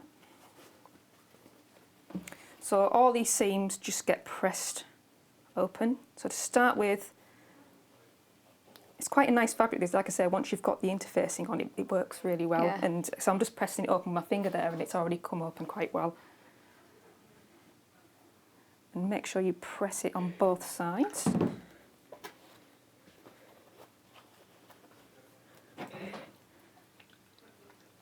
Once you've done this once, so say you've done the lining bit first. Actually, I recommend doing the lining bit first, because once you know how to do it, it's actually quite straightforward. Yeah, so do you need the instructions to refer to? You say, no, I think I remember how I'm doing it now. Yeah, you make it a couple of times. Yeah, once you've done it, because there's only like 4 pieces, and it's really straightforward to do. The only bit that might be a bit difficult is just the understitching. Right. Yeah. So. If then when you've done it and you want to start, like you say, you're a bit more intermediate and you're thinking, right, I want to do some applique bits or maybe put in somebody's name or different things on the trim. Yeah. Would you do that before you start constructing to I would say so, yeah, because it just makes it easier to get it under the machine. So I wouldn't, well, you might, because this is quite a big loop, so you might be okay, you might get away with it with that, but I'd say you maybe want to just work out beforehand where you're going to place everything and maybe measure and so you know where everything's going to go, and also whether you want something matching up with your seams as well, for example. So we press that on both sides, and now I'm going to put that to one side, and now I'm going to work on the crown. So I've just done the brim, so the crown is this part. I'm only actually going to stitch one edge on this, so again it's right sides together, and then we'll press that open, leave it open so we have a long strip, and then we'll add the trim. Now the trim is the only extra little bit you need to do if you want the trim, because the trim's optional. But when I made this part, it's exactly the same. It's literally the only extra step is adding the trim. So again, I got them the right way around? No, I haven't. That was clever, Faye. Oh, nearly did it then the wrong way around. Okay. So again, 0.5 centimetre.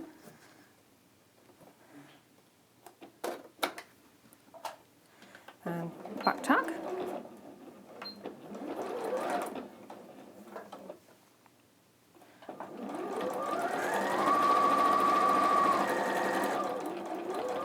Back tack at the end.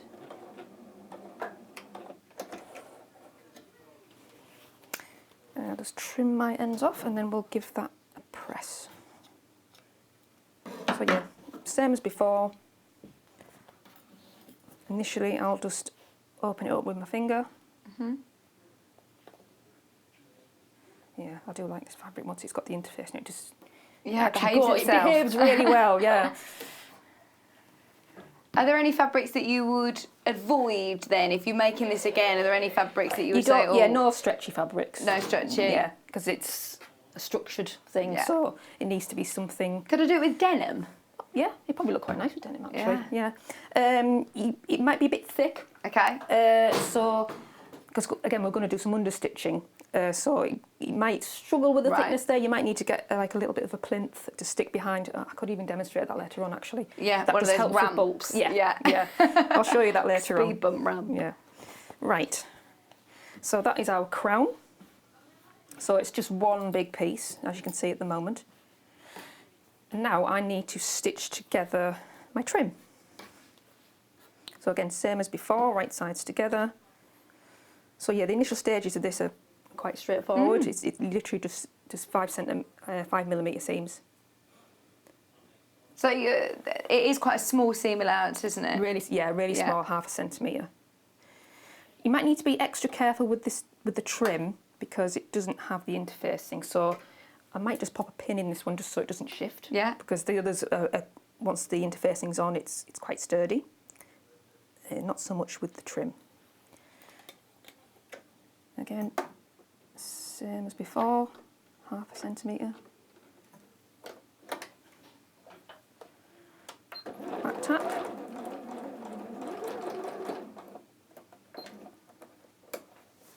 Remove my pin.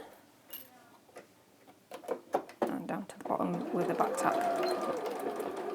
Have you made many hats? I haven't actually. It's mainly garments. Yeah. But I quite enjoyed it. Yeah, because it was just a quick little make, and it's quite satisfying. Yeah, it is. Yeah.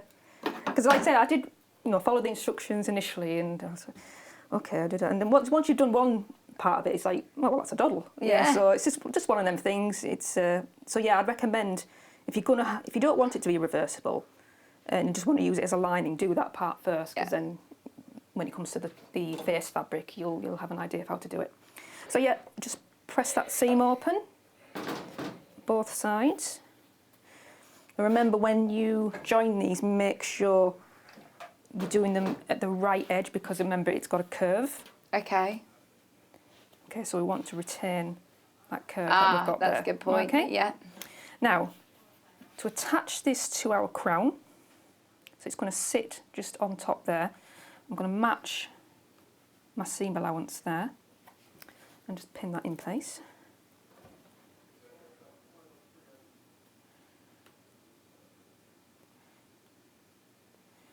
There we go. So what it will tell you to do in the instructions is to fold this top edge under by 1 centimetre. And that's how we attach. Actually, I might take that out for a moment just while I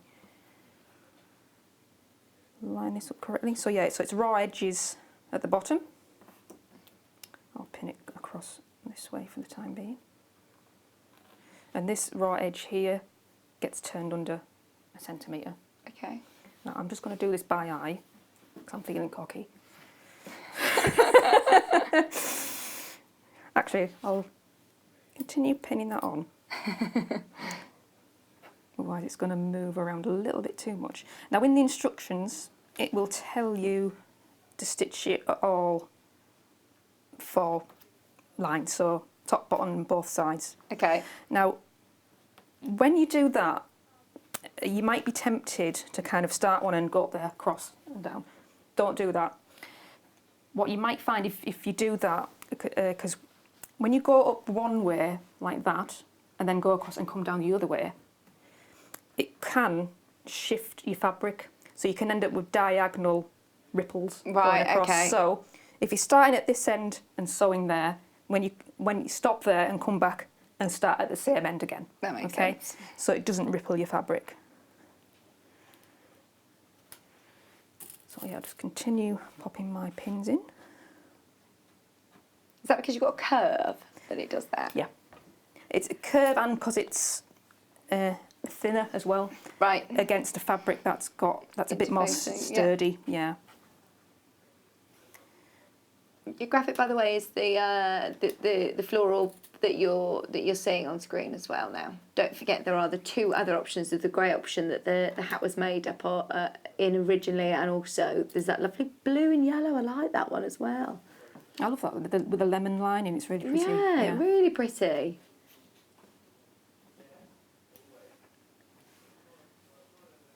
It's sometimes a bit difficult to sort of differentiate between the 2. That one's floral, and then the other one's called floral scatter. which is the blue and yellow. And then obviously the grey stripe. So are you just again going to do this by eye, just folding under? If you're not comfortable doing it by eye, then just use either invisible marker, heat erasable pen, or some chalk, depending on how you like to work. I'm just doing this for speed, really. And also probably press it into position.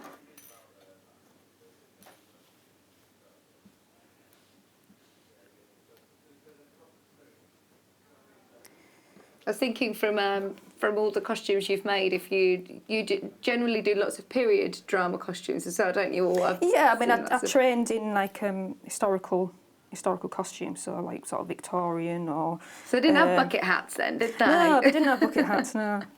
It was quite a 90s thing, wasn't it? Because when they asked me to do it, I immediately thought of Oasis in the 90s. Yeah, so I thought, oh, that might be quite nice. I could feel like I'm in Oasis when I'm at one of these. I'll go into it just reminded me of festivals. Yeah, it going to festivals in the 90s. That's it. Not that I went to any because I was a bit too young, but that's what it reminded me of. Lots of people having the festivals in the gardens, aren't they? The Glastonbury festivals I've been seeing over the last couple of weekends. In the rain. But what I do love about these hats is they're so cute on toddlers. Oh, I know. Yeah, for children, I bet you could make these. Yeah, I think the pattern might be just the smallest one might be slightly too big, but just measure it and see see what you think, depending on how old your child is.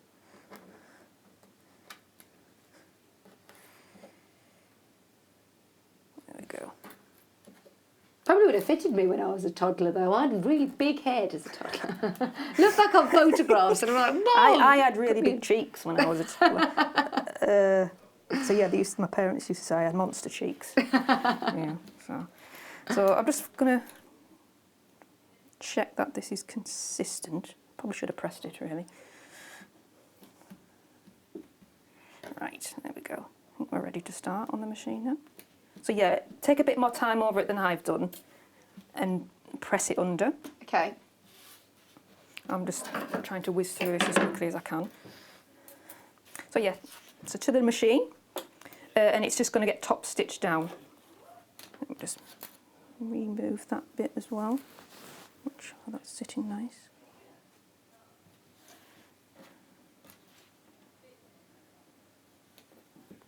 Right. So yeah, just straightforward top stitch, and we're going to stitch all 4 sides, but we're going to, as I explained before, we're going to stitch along one edge and then move back up again. Yeah. Okay, to stop that happening. Okay. Would you use the same colour thread, or could you use a contrasting thread? It depends. Yeah, you could use a contrast quite nice. I mean, I'm using white here, so this will show up a little bit. Yeah, you could even like have done with the dress with that lovely fuchsia pink. Yeah. Something like that. But as long as you're confident with your top stitching, then yeah, go for it. Yeah, so you can do all sorts. So I'm just going to slowly stitch this down and remove my pins as I go.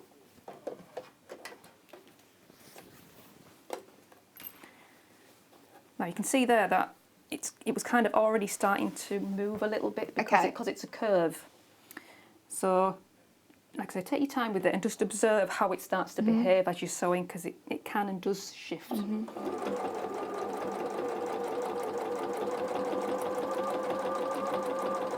notice how close I'm getting to the needle as well. So yeah, I'm removing the pins before I get there, because like I say, it is starting to move and shift a little bit. So I'm just being extra cautious and making sure as well that my seam allowances match up.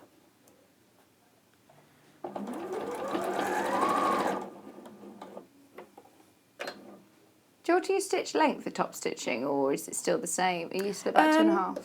I'm still on the same, 2.5. What you can do as well, like you mentioned before, like using denim. Yeah. Because you can get thicker. Oh yeah, you know, nice gold. So that would look top-stitch lovely. thread. Yeah. So if you get like a slightly thicker thread. Yeah. Because top stitching threads are generally supposed to be a little bit thicker. So yeah, that would look great with a, like I say, like a bright pink on denim would look fabulous. Yeah.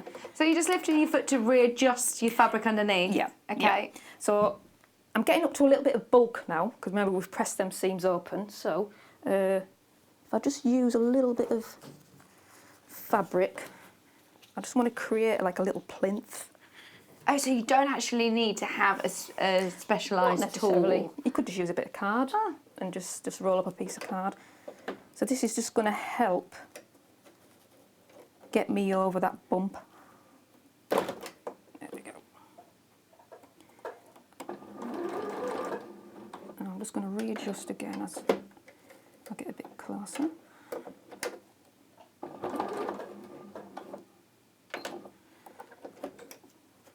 The reason why I'm taking my time over this is because what can happen if it's bulky, you can end up stuck and it starts to sew on the spot and you can't really move forward. Right, so remove that out of the way. Yeah, some machines come with like a little ramp, Yeah, don't they? mine did, yeah. So again, I've just removed that pin there because it was kind of, I wasn't happy with how it was sitting. Right. So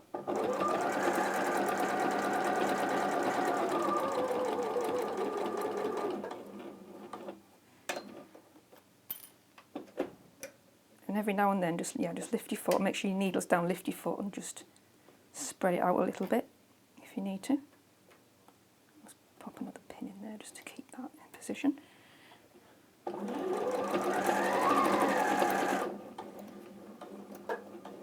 See, I can still keep leaving my foot down. I think I've taken my foot off the pedal and I haven't. Such a sensitive pedal. Like you say, it's only standing up as well. Yeah, it's very strange doing it standing up.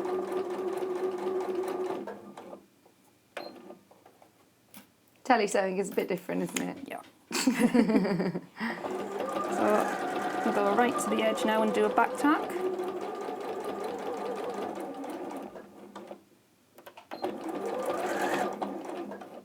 Okay, brilliant.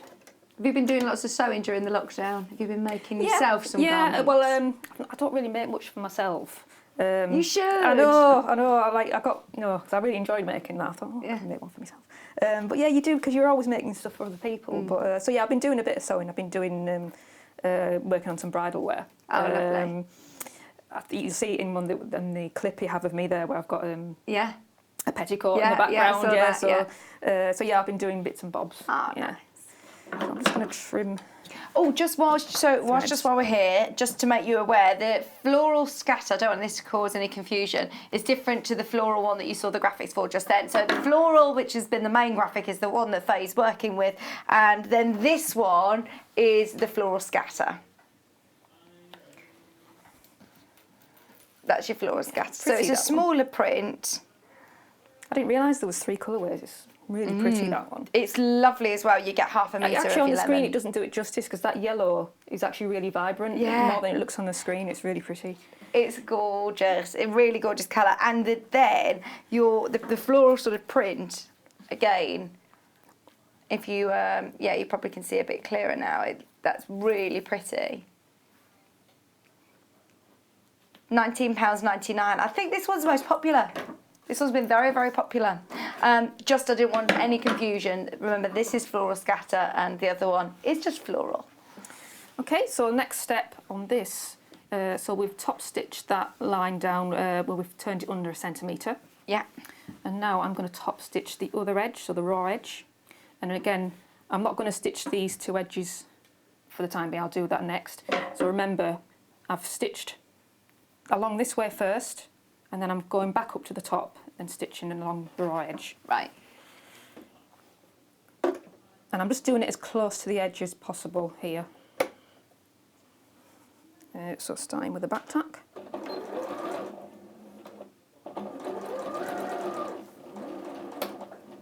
Ooh, I was naughty there, I went over my pin. It's all right.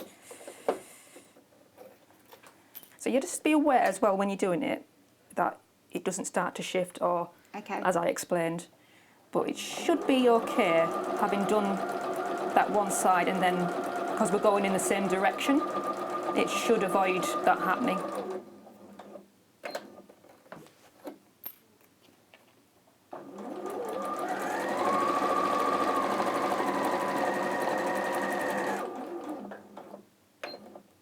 And again, I'm coming up to a bulky bit here. Let's see if it will go over. It might be okay. Yeah, that's gone over okay.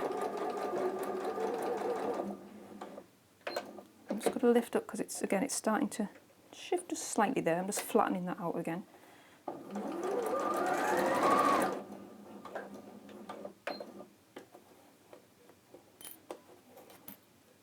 So again, just flatten it out, and then I'm just going to reposition my pin.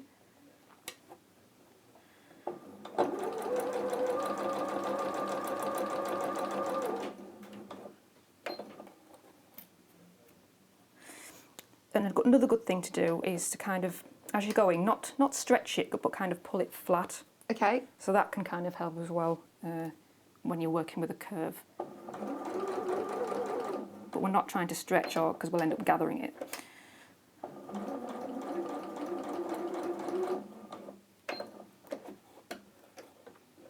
It's a very gentle curve anyway, isn't it? So it's just like exactly like you're doing, just repositioning. Yeah. So again, you don't be frightened to stop. You know, like I said, you're not in a race with the machine. No. Just every now, if it starts to, what's happening is it sort of lifts up a bit as you're sewing. So just keep stopping, lifting your foot, and just spreading it flat again. Okay.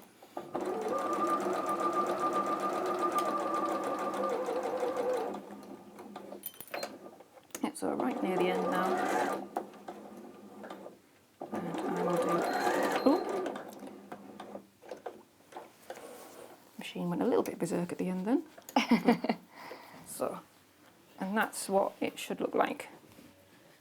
Okay, so it's nicely top stitched, top and bottom, and then we'll just stitch over the sides as well.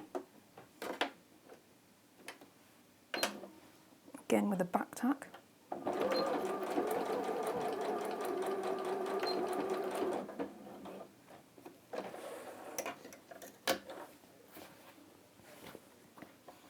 And you can do this as well, like you say, if you want it completely sort of reversible. I know there's not a trim on the panel, but you could use some of your fabric in your stash, couldn't you, on the reverse? Yeah, because obviously you've got all the pattern there. Yeah. So yeah, you can do as They're many only two small pieces, aren't they, really? Do as many variations as you want. Nice. So I'll just trim my threads. Do you wear a bucket hat, Joe? I think Joe's, he says, I'm not really a hat person. I think hats, you either are a hat person or you're not, aren't you? I know people always say, I'm just not a hat person. I love hats. Yeah. I'm definitely a hat person. I like a hat, but I'm always conscious it's going to flatten my hair. I mean, my hair's not, it doesn't get a lot of volume in it anyway at the best of times, so that's what puts me, but I do like a hat. Right, so that's that piece done. So remember, that is the crown.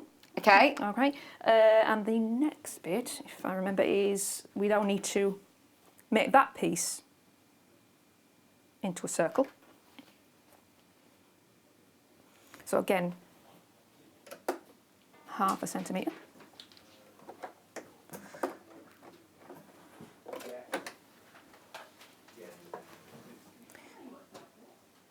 So with the back tack again.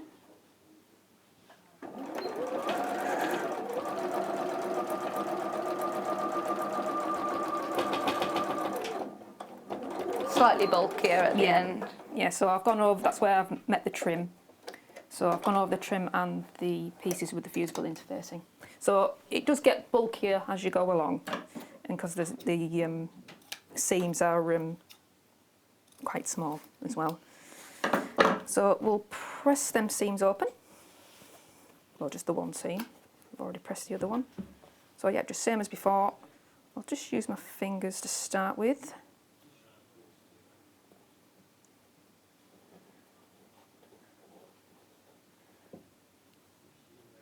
So you can see that it's just a little bit bulkier there when I've added the trim.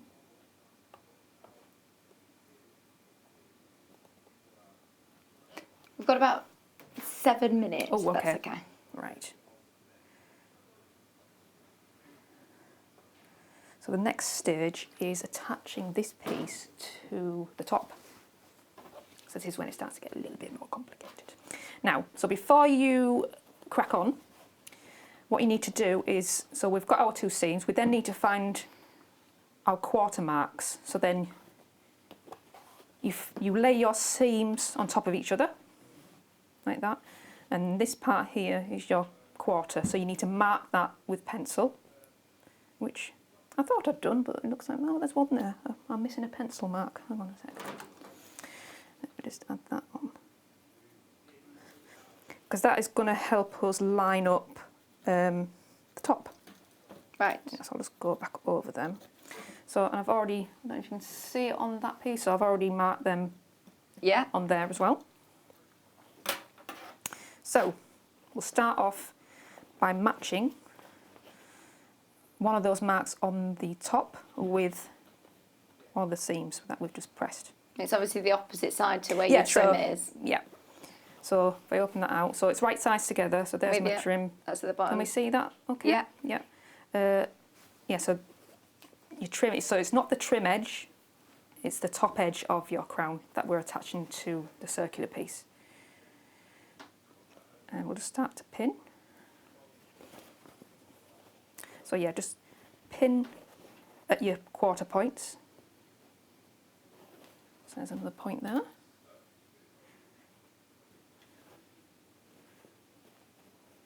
And I would say pin it as I'm doing here, pin it down rather than across. Okay.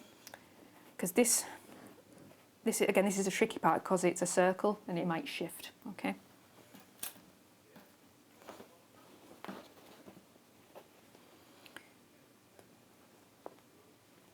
So another quarter point.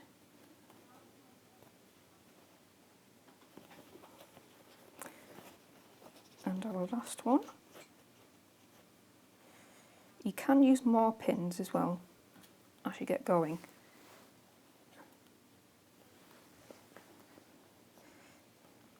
Right, so again we're going to be working with, if I just show you the inside of what I've already done.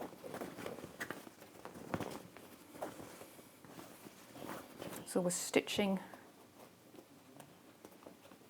that there. So again it's a really small seam allowance, and then it gets understitched to the crown.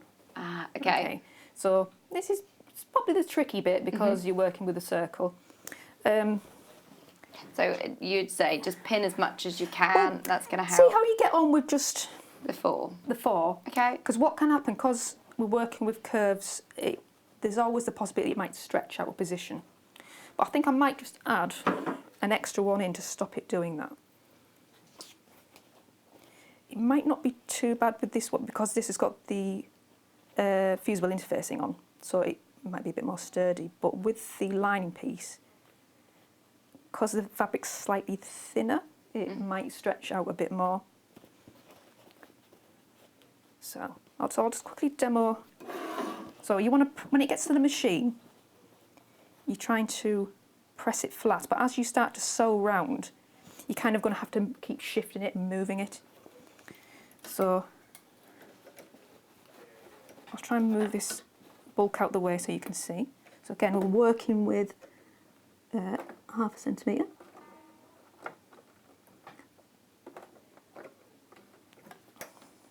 So again, I don't know if you can see very well, but it's going to start to move and shift because it's a circle.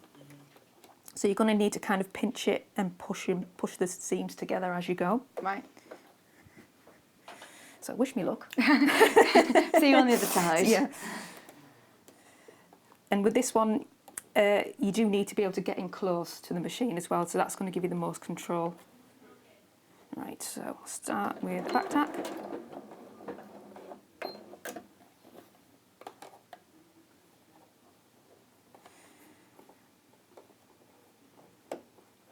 So I'm just trying to shift it into position. So there'll be a lot of stop-start when you do this, because it will start to shift as you gradually go around.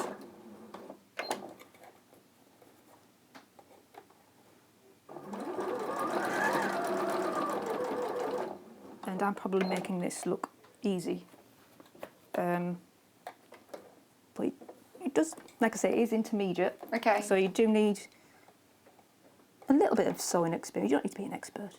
But it might be a good challenge for you. Absolutely. We want a challenge. And like you say, once you've done your lining part first, hopefully you will have gotten over any obstacles that you may have occurred the first time around for when you're doing your outer hat, and then you can just keep making loads and loads for everyone. Yeah. But once you've done it, it's like the nicest thing to look at as well. It's so cute as well.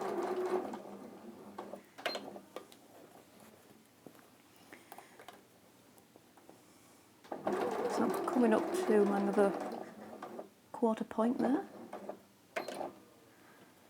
Now, can I get away without having another pin? I'll have a go. So again, I'm just going to shift it.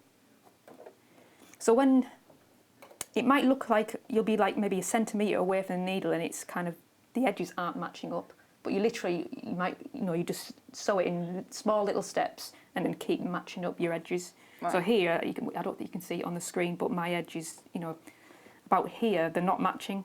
So when I get to that point, I'm going to stop and move it again. So stop again and gradually ease it round.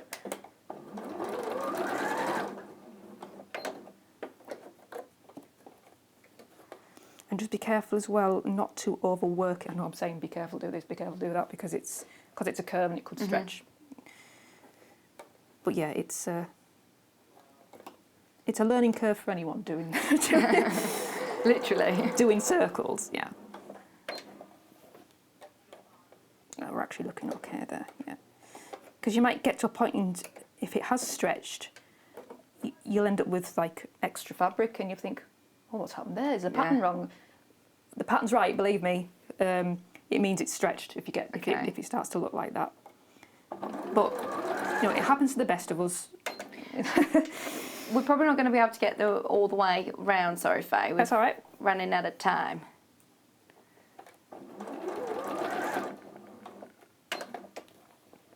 If I show you briefly, if I open it up and show you how to... even talk through. Just the understitching. Yeah, so you've got a bit of an idea. So what we then need to do, so for the understitching, to prepare it for that, we're going to press the seam down onto the crown. Okay, so remember, this is the top, this is the crown. Yeah. Now, a little bit awkward pressing this. So hopefully you can see me. Yeah, so this is why it's great to have a curved surface to press.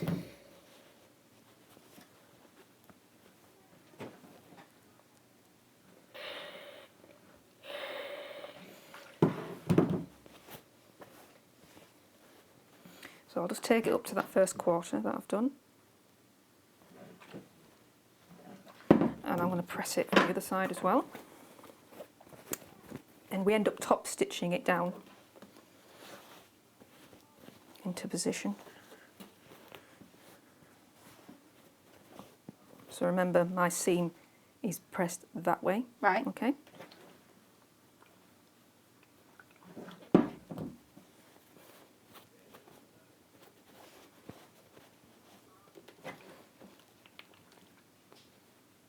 Okay, so I'll just quickly show you how we understitch. So if I just get my other piece out and show you. So the bit I'm just going to demo is around the top here. Okay. Okay, so when we position it under the machine, so we're stitching it from the right side, so under the machine, we're going to press it flat and stitch along there. Right. Okay. Now, can I remove that? No, I'll leave it where it is. So it might be hard for you to see me do this, but as I go, what you'll see me do is I'm actually going to pull, well, not pull, I don't want to pull it apart, but kind of pull it flat. Yeah. So I can get it as neat as possible. And you need to keep checking under your machine as well to make sure that the seam allowance hasn't moved. Okay, so I'm all set up there. I don't know if you can see that very well. Don't worry. Yeah. So just normal back tack. So I'll just take it up to the first quarter, and you'll see what I'm doing here. I'm lifting my hands up and kind of pulling it flat so that seam's nice and flat against the machine. And it's just a straight stitch. And again, stop start. Yeah, stop, needle down, reposition. Yeah, as you go around.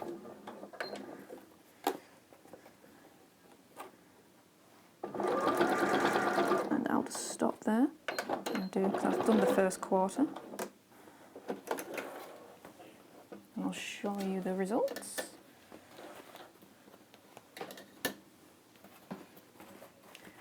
Can we see? Oh yeah, lovely and neat. And you do almost, you can see as well on the finished one, how that understitching is. Yeah, so it's definitely a little bit fiddly. A little bit fiddly, but worth it. It's so worth it, isn't it? The end result is gorgeous. Yeah, the finished result is lovely, but you need that structure there. Yeah. You need to, and again, if it is an intermediate, but if you fancy challenging yourself, just give it a go. Have a go. Yeah. Thank you so much. Thanks for having You've been me. amazing It's been today. brilliant. It's been lovely to meet you properly. Yeah. And really nice. Can't wait to see you again. Yeah, I'm back in a couple of weeks, I think. Brilliant. We'll see you then. Yeah, Thank see you ya. so much. Thank you. Right, we're going to go to a tiny break and recap some of the kit. So stay with us. We're back after this. Shopping with us couldn't be easier. If you want to shop online, then you can head to our website, www.sewingstreet.com. It will redirect you to our sister channel Jewellery Makers landing page. Don't worry, you haven't gone to the wrong place. We're simply using their website temporarily while we're building our own web shop. Scroll down past the Watch Live part and you'll see all of the products that you will have seen on air on today's live show. You can also shop our catalogue by clicking a category, clicking a product to view closer, and adding it to your basket. Once you're ready to check out, you will need to create an account, which is absolutely free to do so, but it will mean that you can check out on as many orders as you want throughout the day with still only paying one postage and packaging. If you'd prefer to speak to somebody in our UK-based customer service team, then you can do so via the free telephone line number 0800 001 4433. They will not only help you create an account, but will also help you with any of your online shopping. Oh, I'm so excited for everybody to have a go. Please post your pictures on the Sewing Street fan page as well. The first kit that we're just going to whiz through is the floral. So this is the one that you saw Faye working with. Please do send in any of your photographs. Lots of people loving this kit. It's $19.99. It comes with your panel to make any 3 size if you want to do small, medium or large, with the trim, and also your contrast lining fabric. So this time you're getting 1/2 metre of your lemon, plus you get your instructions with your templates for your lining, and of course keep hold of those because you'll be able to make the hat again, plus all of your instructions. Jot down today's date though, because Faye did give us some great top tips. So when you get your panel home, you're going to be able to sew along with her on YouTube. We've also got the one that she made up, which is the grey. It's called Stripe, I believe. Is it Grey Stripe? Grey Stripe.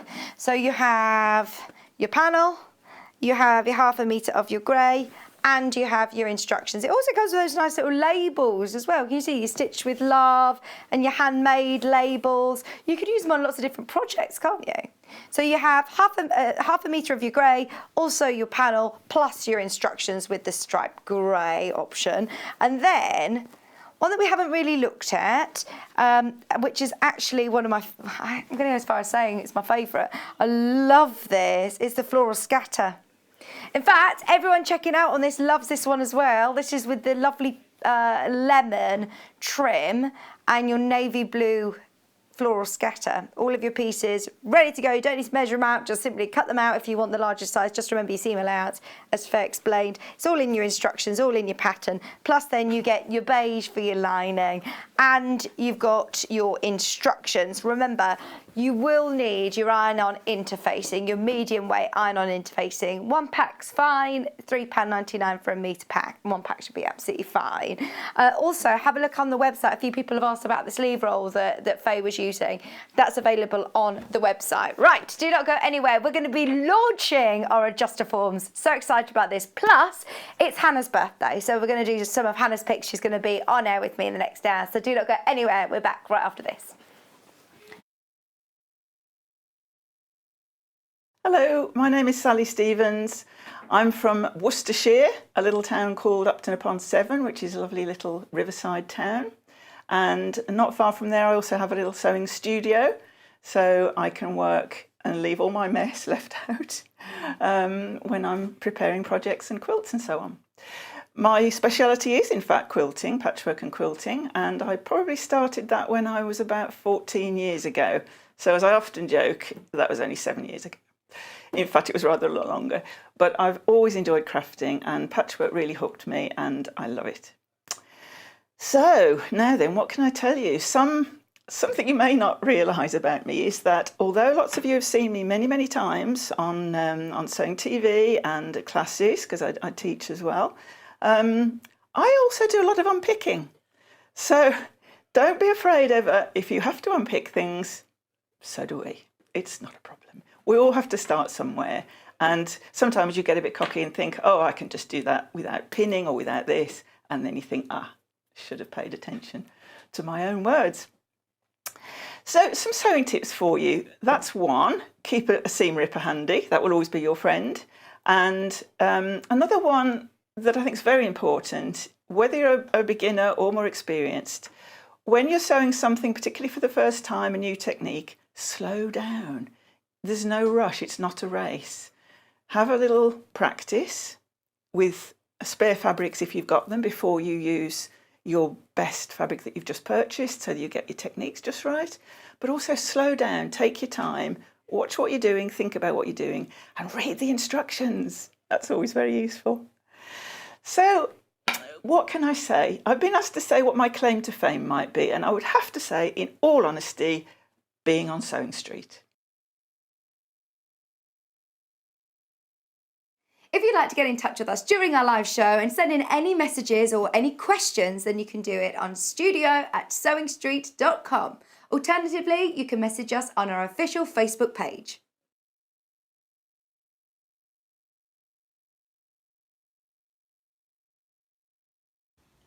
Hello, my name's Fiona Hesford and I'm founder of Sew Girl. I'm based down in Worthing on the south coast of England.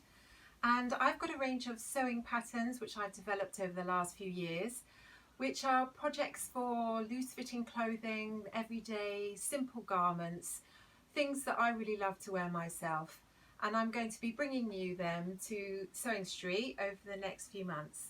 So I look forward to seeing you then. Bye!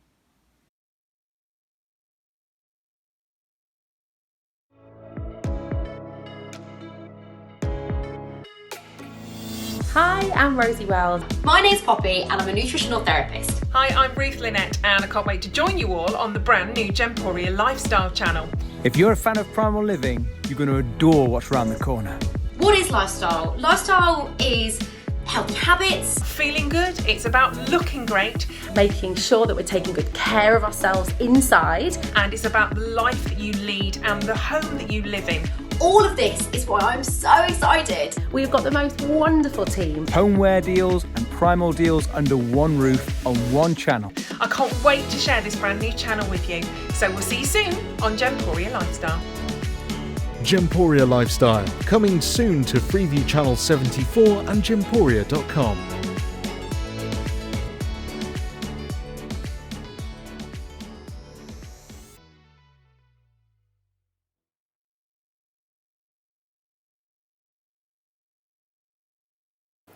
Hello everyone, my name's Cara Ackerman and I'm absolutely delighted to be here at Sewing Street. I actually originated from Hertfordshire. then went down to Hampshire, and then it ended up in the East Midlands. I've been in the East Midlands for about 40 years now, which seems crazy, but 36 of those I actually worked with DMC Creative World, which was wonderful. I really, really enjoyed that. And then I decided to go freelance, and that's how I got introduced to Sewing Street. I love doing anything to do with textiles, so embroidery, cross stitch, patchwork, done a bit of quilting, bag making, toy making, oh goodness, there's loads and loads of things. What I love doing is just trying something new, and I think one of the tips is don't be frightened of trying something new. You always learn from it, and you know, don't be scared of making mistakes either. We all learn from the mistakes that we make. Little bit about me that you might not know, and that's a bit of a surprise. I once went to the garden party down at Buckingham Palace, the Queen's garden party, for some work that I did with Marie Curie. I was so lucky to go there, and just a wonderful time. So I hope to see more of you on Sewing Street, and I hope to try lots of new crafts with you. So see you again soon. Bye bye.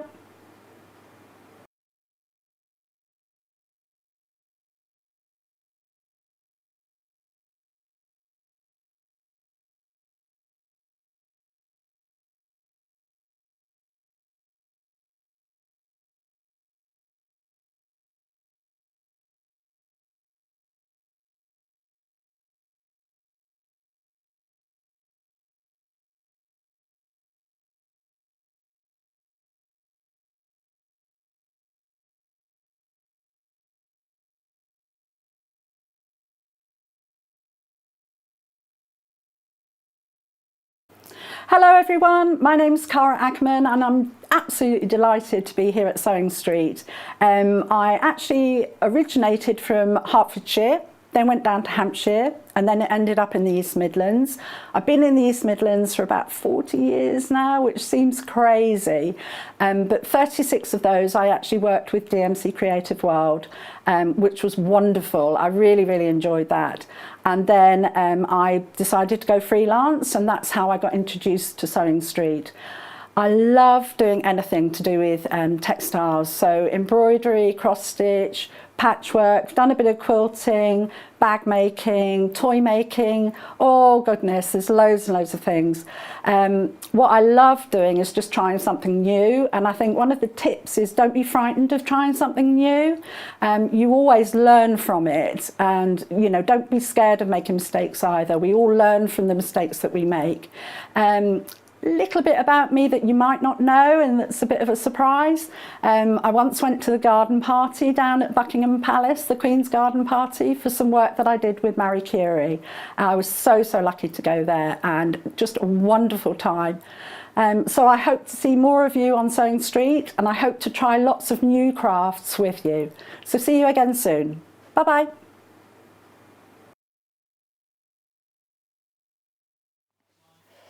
Welcome back, welcome back. We've all been so excited about getting the Adjustoforms in. We've got lots of different options, and thank you all so much for all of your messages. I started the show by asking, do you have an Adjustoform? What particular products did you find it more useful? Or send us photographs as well, so thank you everybody who's got in touch with us.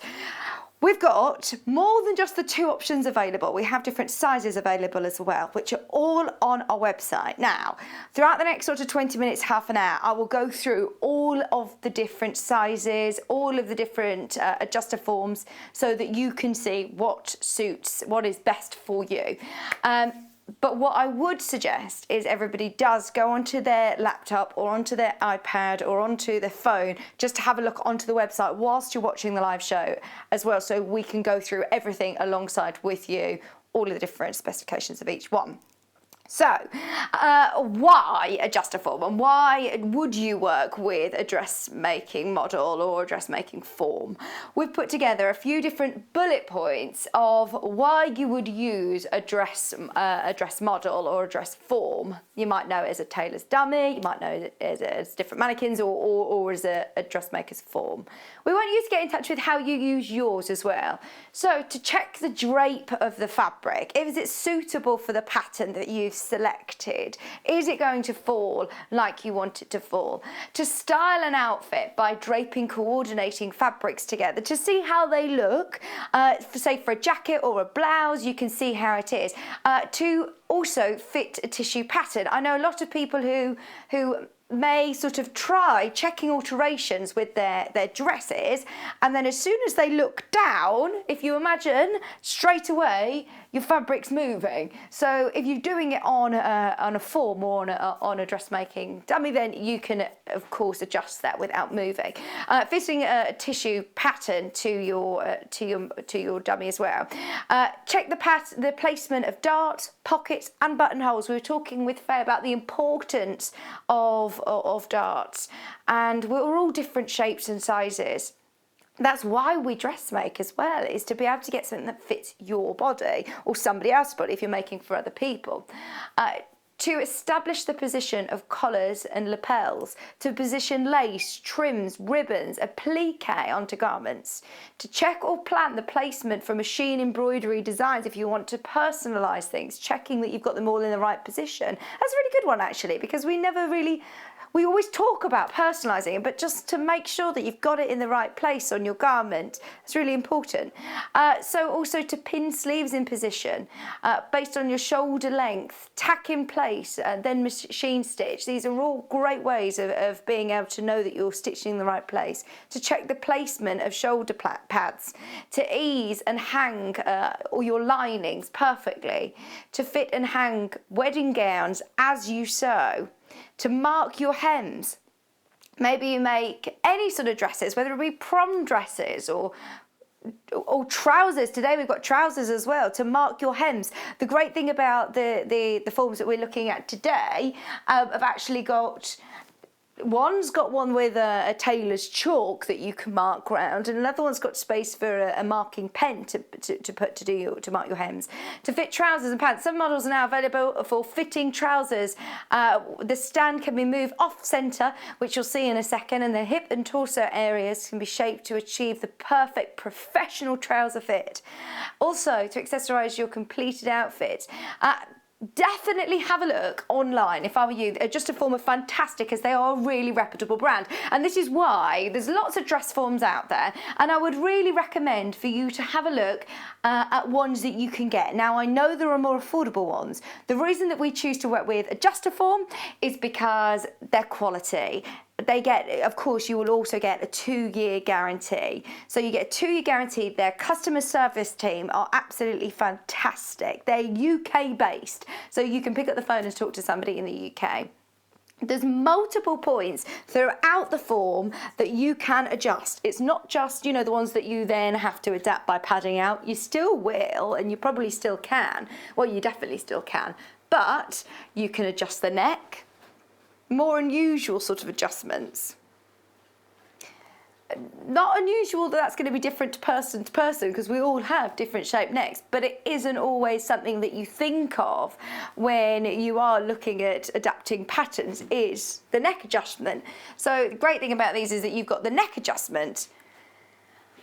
You also have the bust, you have the waist, you have the hips, you've got the back, you've got there's so many different adjustments throughout the whole of your dress form. The quality of the make is fantastic. The actual dressmaking form, they're made here in the UK. The fabric that's used on the form allows you to pin into it. So if you're pinning any of your fabrics on to see that you're happy with the colours or the fit or the style, your paper patterns, you can pin straight to it. I know that we haven't got price points in just yet. They are on the website if you do want to start looking, but maybe if you're looking at more affordable options, it's definitely worth thinking about inside that body frame. It is plastic, but if you think about the sort of plastic that it is, it's going to distort over time. What's the point in using it if it is going to distort? So have a look at the actual make of it, and have a look at the inside body, and it is quality. Every single one of them, they're little togs that have got all of your measurements very, very clearly on the tog. Sorry, as Joe's sort of running back and forth, we want to show you as clearly as we possibly can. So there are all these little winding wheels which you can adjust, and it will expand out to whatever size you need. I think this is brilliant if, especially lots of people who I know are doing adjustments or making clothes for other people. We all change shapes and sizes as well, so it's ideal to be able to just readjust and change it to fit, make it into exactly your body shape. We're all different shapes and sizes, every single one of us. Even if you are a size 14, you could be a completely different shape still to another size person who's a size 14. So that's what I love, is that you can get really a really customized fit and get a very accurate look of what your model's going to look like before you start sewing. Now, we found Adjustoform in the media, in the press, that you can see. So this is from Sew magazine, Tilly and the Buttons, using an Adjustoform. You can see there how useful they are. Tilly and the Button uses a Adjustoform. We're going to have a look at her website, and she did a blog about that. And obviously, this is a very well-known magazine. They go through. And we've got, I don't know whether you've noticed there, we've got some of those models today, the trouser one as well. So the one on the side here, you can see there's actually 2 positions on the leg. So you can have the central pole running centrally through, or you can have it off to the side. So if you are doing any trousers, then this is absolutely perfect for that. If you go on to Tilly and the Buttons, I know lots of you love her patterns. She has a different model from Adjustoform, but she did a whole blog post about why she chooses to use Adjustoform and what kind of benefits it is using a form like this, one that is adjustable, to see how the clothes look on a 3-dimensional body shape. It's so important using those dials, using the hem as well. So you can see there, ours also has, very similarly to the one that's shown in these photographs. I think this is what takes our garments to that professional level. Maybe you are now at that next level. Maybe you are designing those patterns or adjusting different patterns, doing some pattern hacks. It is brilliant that you've got all of these great features and functions. I know we haven't talked about price yet. Bearing in mind, this is a professional Adjustoform. This is a professional dress form that you can change and adjust. You can still pad onto, you can pin onto these. They are absolutely gorgeous quality from Adjustoform with the 2-year warranty. What we're going to do is go through all of the different sizes that we have available. So we're going to start with this one, and we've got it in 3 different sizes. Each of them come in 3 different options. This one is Super Fit Deluxe. So the one that we have here in the studio is a small. The graphics are smaller coming in, and I can tell you the measurements in a second. On the description on each of them, it does go through all of the different sizes. It comes as a little chart, and it will show you what sizes they adjust to. As I said, there's so many different parts to adjust. On the bust, on the neck, on the waist, on the hip. There's adjustments all on the back. There's 12 different points of adjustment. Plus, you also have your marker. I say your marker. It's a little grip that you can put your marking tool in to mark your hems as well and to alter your hems really easily and really quickly. That's $159.99. Please do allow, I think, a week delivery for these. They're coming direct from Adjustoform, so they'll come separately to your Sewing Street parcels. But there is no additional postage. That's a lot of people have been asking about. There's no additional postage, which is amazing, really, isn't it? It comes in a lovely box. It's really easy, quick and easy to construct. And just get making, get creating, get sewing, maybe if you're doing fittings for brides, or if you're doing prom dresses, absolutely ideal. They are $159.99, which I still understand is an investment, but when you are looking at this quality, our prices are extremely competitive. So now this one is your medium. Now please, as I say, it will look exactly the same as this, but it will be different sizes. As I say, go to our website. I will try and get them on yeah, we are going to show you in just a second. But if you go onto the website, if you want to have a closer look and a bit of a study at the different sizes to see which category you'd prefer, it's definitely worth going for the, am I going to say this right? The smaller size that you can always pad out, but you can't take away, if you think about it.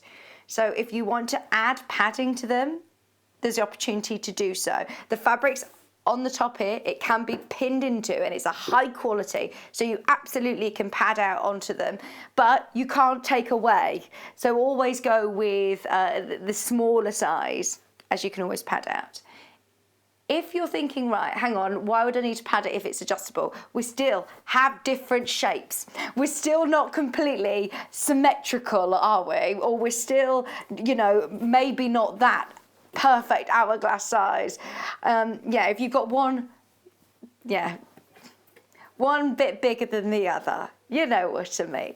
$159.99, that's the medium. And then the final option is the fuller figure, which again, I'll go through all of the different sizes. What I love about it is, as you're turning those little cogs, those wheels, you can see really clearly exactly your measurements where you are. So you can jot that down, and you're not having to second guess if you're then doing somebody else's dress and readjusting for them, but then coming back to your size, it's really quick and easy to remember where you were. Okay. So let's go through. The one that I've got here in the studio is your Super Fit Deluxe. Have a look at this. So here's some of your key points and your measurements. So your bust measurement on here in inches and centimetres, I'll go through in inches. So it is 33 to 41 inches on the bust, 24 inches to 32 on the waist. Your hip measurements range from 34 inches to 42 inches. And your back length ranges from 15 to 17 inches. You can see it in centimetres there. So that's the small. That's the one that we were looking at the start. It's got 12 adjusting wheels available in the large sizes that we were seeing. You can adjust the neck, and it has got that useful pinnable, the fabric on the outside of your form, you can pin into it as a pin cushion. It's got a foam back nylon covering, which allows easy pinning and marking. Plus, you've got that really great strong tripod, which stores and folds away really nice and easy. So if you don't have a dedicated workspace, don't worry. This is something that can be actually stored away as well. It's got the hem marker and hem leveler options on this form, on all three options as well. So that is your that's your Super Fit option. The medium option as well that you saw is there. It's 39 to 47 inches on the bust. It's 29 to 37 inches on the waist. It's 40 to 48 inches on the hips, and the back length ranges from 15 again to 17 inches. Then the final option was the fuller figure, which the bust starts at 45 inches and goes up to 53 inches. The waist starts at 38 and goes up to 46 inches, sorry. The hips from 47 to 55 inches, and then the back length ranges from 16 to 18 inches. Again, comes with the tripod, which can pack away easy for storage. It also comes with the hem marker and leveler. It's got all 12 adjustable wheels on all three sizes, plus you get a 2-year guarantee from Adjustoform. Right, so that's the Super Fit Deluxe. Do email. If you've got any questions regarding your sizes, it's definitely worth emailing in. As I say, Hannah, she's upstairs, logged into the email, studio@sewingstreet.com. If we can answer straight away, we will. If we can't, we will find out, and we will be able to get back to you. We'll forward it on to the correct department to be able to answer your questions. So do get any questions in. Now, we're also offering This one. This is the So Deluxe leg form. Now the option that I've got in the studio here is option B, which is the middle size. We've got 3 different sizes. This is the middle one. I've pinned these on because you get little instructions with it, which is really useful. Once again, like with the grey one that we were just looking at, you can see the quality of the fabric that's used to sort of go over your form, you can pin into.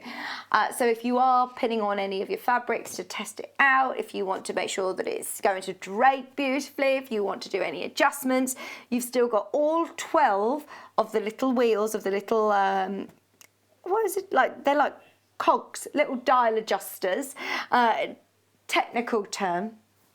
And it does adjust to all of those same places. So you've got the bust, you've got the waist, and your hip, plus it is adjustable on the back and the neck.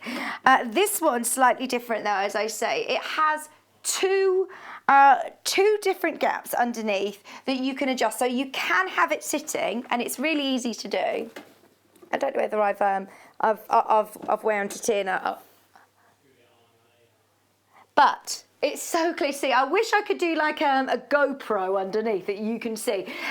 On the slide, I think there might even be an image of it, but there's 2 different gaps. So you can obviously just slot that right into the centre, or you can make it sort of just off centre. So if you are doing trousers, this is going to be ideal. I'm thinking trousers, for shorts, brilliant. For any of your trouser garments, this is fantastic.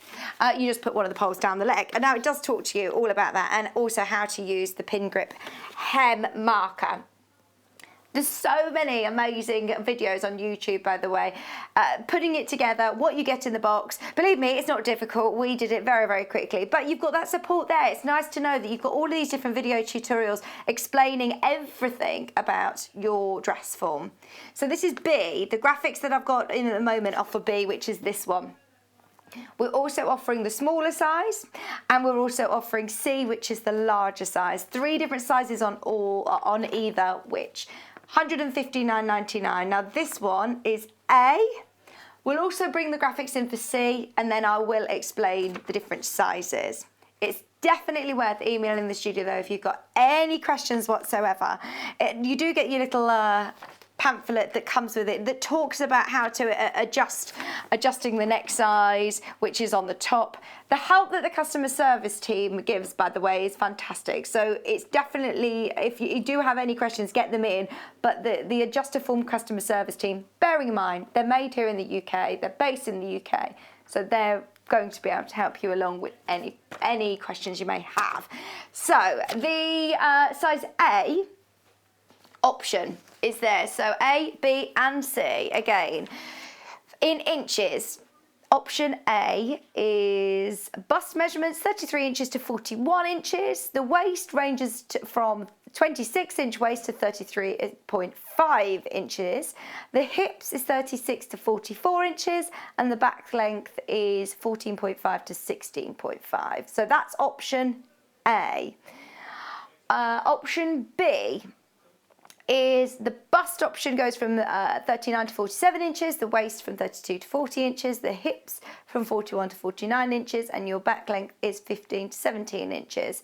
That's all that we've got in the studio. And then your fuller figure is C, your bust from 38 to 46 inches, your waist from 38 to 46 as well.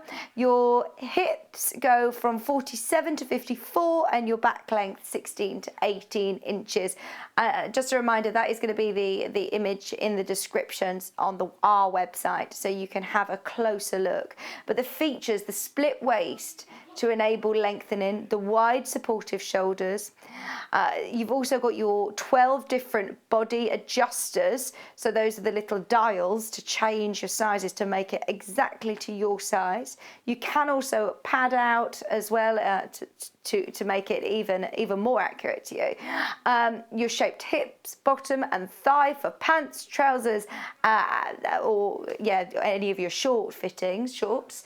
Your comprehensive tapes, offset column to enable your trousers to hang straight. You've also got your height adjuster and your pin grip with basting attachment. So it's got a little clip on the end which you can fix your marking tool into when you're marking your hem and adjusting your hem.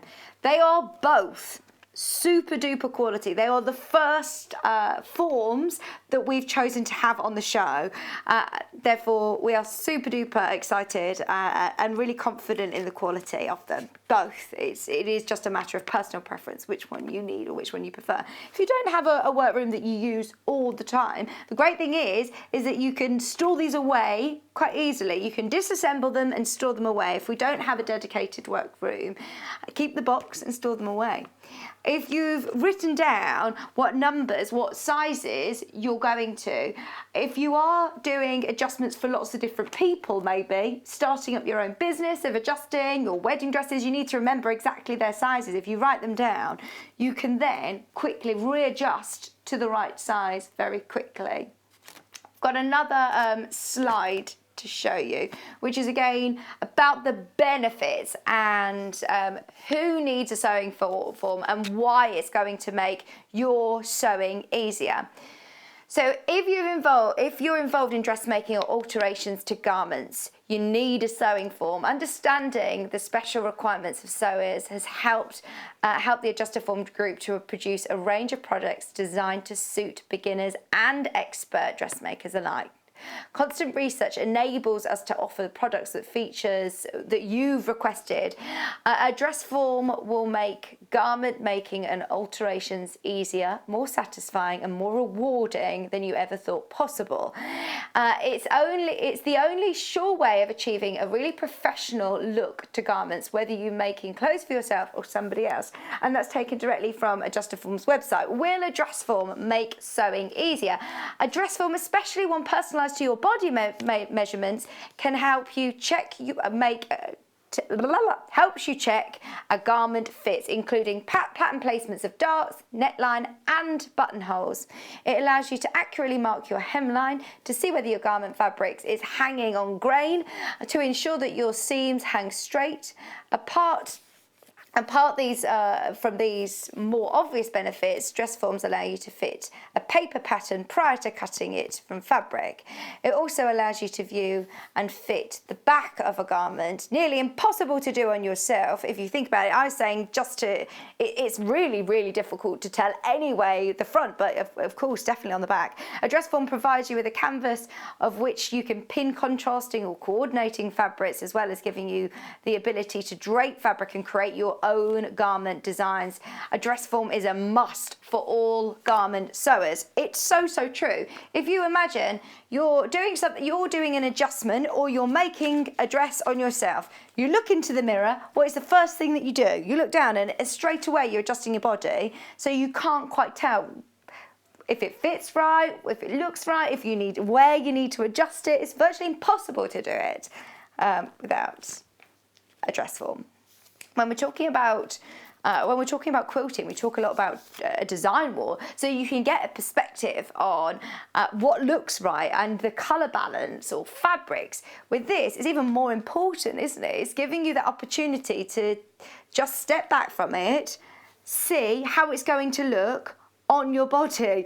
It's so nice, isn't it, to be able to see almost what somebody is going to see as you walk into a room. You can see how it's going to fall. You can see where darts are going to be positioned. You're going to be able to see how long it is. You just don't get that without a dress form. And I think it's so satisfying to be able to create it to your size. You can adjust it very quickly and very easily to your exact body shape. Or maybe you're upcycling. Maybe you're making garments from items you already have to readjusting and reposition things. They are absolutely brilliant. And I must say, when I was talking to my husband Kieran about these a few days ago, I presumed they were going to be a lot more expensive. When I saw the email from Paul yesterday saying that, well, he told me that they were $179. I think they've done a little special for you at $159. It's an absolute brilliant price compared to comparable forms out there. So we're going to bring the graphics back in for the leg form again, which is this one that I've got on my right. This is B. I'm going to put the graphics in for C, which is the larger dress form. The reason is because there's only one left in stock of C.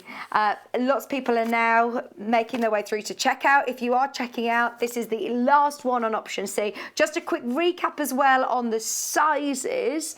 If you do want to go onto the description, I will do those before the end of the show, but have a look on the description if you're thinking of checking out. I've also got, just whilst you're talking to the team or you're umming and ahhing about which size you're going to need, remember, go with the smaller size. You can always pad out. You can't reduce the size. Key points from Adjustoform again of what I can expect to find on a dress form. So it depends what model you choose, but you will have some of these features by looking at each specific model on our website, or have a look through and you'll be able to see which ones suit your needs. So are you after one that's got the split waist option for requiring a waist lengthening feature? Both of the dress forms that we have today have that. A choice of hem leveler, chalk hem marker, or pin grip marker. So the blue one has got the chalk hem. No, sorry, the pen liner, I believe, and the grey one. Which one came with the chalk, Joe? The blue, right. Oh, Hannah's got it in her pocket, but it comes with some chalk and a little pump that comes with the blue one, and the grey it comes with the pin grip hem marker, so you can put your marking tool. It's fine, you put it in your pocket. Pin cushion on both of them, so both of them you can pin into. A choice of stand, so they've both got the tripod stand, which can be easily packed away, but it's really nice and sturdy. You also have easy to set neck adjustment. Both of them have got different neck adjustments. The nylon cover for easy pinning and marking. Yep, both of them have got the easy pinning and marking nylon cover. The choice of body adjustment system. Sorry, I skipped one there. The choice of body adjustment systems. All of them have the 12 different toggle dials to be able to adjust your size. The scale markings of stand to help set shoulder and hemline height. Measurements in centimetres and in inches. Yeah, they both have measurements in centimetres and in inches. Full shoulders, perfect to hang your sleeves. Which is actually, that's a good point. I hadn't noticed that. But some dress forms that I've seen don't have that extra bit of shoulder. They'll finish sort of here, which if you're imagining you're going to hang your sleeve, that's a really good point. So they've really thought of everything and listened to lots of feedback to create these lovely deluxe dress forms. So they've got that really nice wide shoulder. Go back to that the PowerPoint. Thanks, Joe. And yes, a shaped thigh and bottom for trouser fitting. The blue one also has your trouser form included, the pole that you can just slightly set off centre, and a 2-year guarantee on materials and craftsmanship. So you do also get the warranty through Adjustoform. Do allow 7 days, as I say, for yours to arrive, and it will come separately to your order from us at no extra cost. Our delivery flat rate of £3.95. Thank you, Joe. Right, have a serious think about them. Have a look at the measurements on the description. Remember, this one is the super fit option in A, and that's the small version that we have here. She has got a tiny waist, hasn't she? I can make it bigger. Let me show you. I will always suggest to go with, definitely go with the smallest size that to your body, because you can always pad out. You can't. Let me turn around so you can see. If I keep turning this dial, the great thing is that, I mean, you can adjust the waist, the hips, the back, the bust, the neck. So you can see now, just by, and the back waist, lengthening the waist as well. There are so many options. Also, height-wise, this is something quite important actually. A lot of people start getting into customising clothes because maybe they're shorter or more petite or taller. the actual pole can be adjusted underneath, which I really like as well, because you can work with this on a table. You can put it quite low and do it on a table. So the pole can be removed again for storage purposes, but you could always put the whole tripod on a smaller height on the table, so you can just work on the hem, or if you're just working on a sleeve and some detail, maybe some shearing on the top, you can really focus on that. So they are, as I say, not just adjustable in size, but also the pole, where you're positioning the tripod legs. If you have them at all, you can take the pole out completely for storage or for where you're working. So they are brilliant for that as well. But you can see just straight away, just by adjusting the waist dials, you can completely create your body shape. Let me show you again the different size options. We've got graphics for all three of these. So the grey one that we were looking at, the super fit with 8-part, the medium at the moment is the most popular. It's a bit difficult sort of to, it's not that it's more popular, it's just at the moment there's more demand for the size medium. So just be aware, if you are fitting into that size range, be aware that it's now becoming quite limited. Do you know the grey one? I'm just thinking, Joe, you know, you said that the blue came with the chalk. It looks like that one on the picture's got the pump. It's that one that comes with chalk. I'm quite confident now that one comes with the chalk. They both have the possibility of hem marking. The blue one, just looking at the little pamphlet that comes with it, it does actually talk through in the little pamphlet about the hem marker. The hem marker. They've both got hem marking basically. Your small is 33 to 41 inches in the bust. The waist is 24 to 32 inches in the waist. The hips are 34 to 42 inches, and your back length is 15 to 17 inches. The medium, as I say, the most popular at the moment, the most in demand, is 39 to 47 inches on the bust.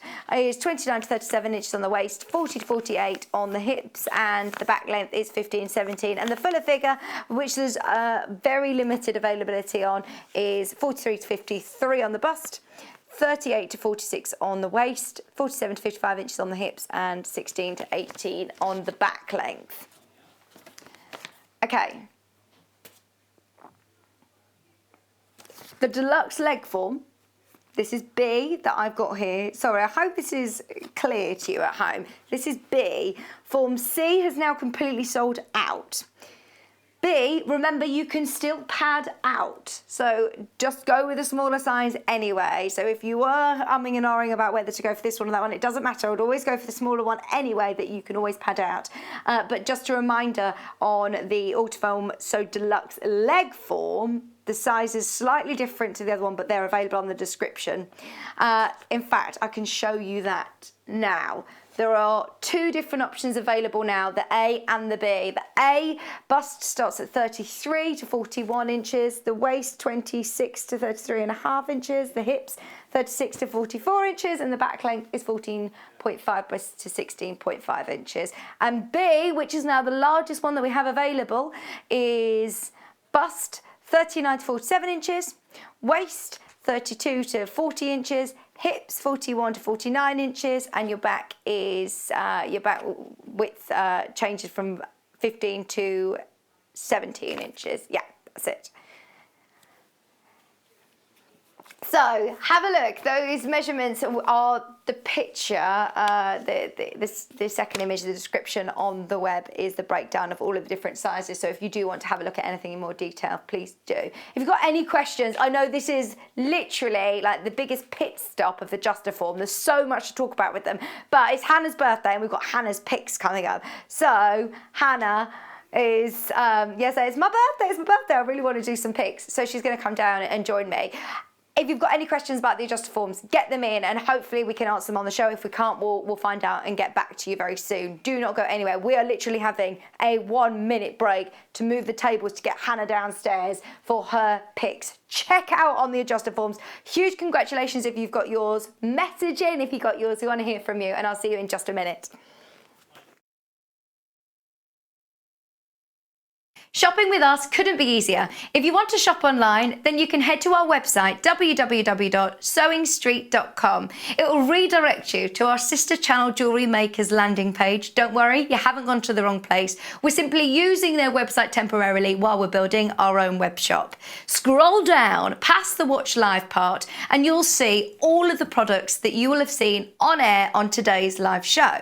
You can also shop our catalogue by clicking a category, clicking a product to view closer and adding it to your basket. Once you're ready to check out, you will need to create an account, which is absolutely free to do so, but it will mean that you can check out on as many orders as you want throughout the day with still only paying one postage and packaging.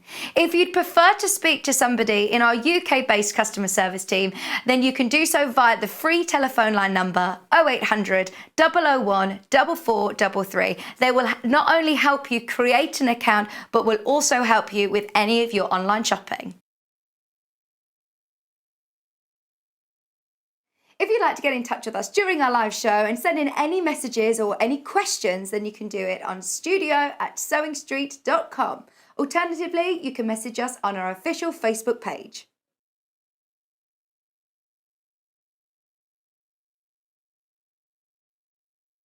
Would you like to take part in our weekly competition?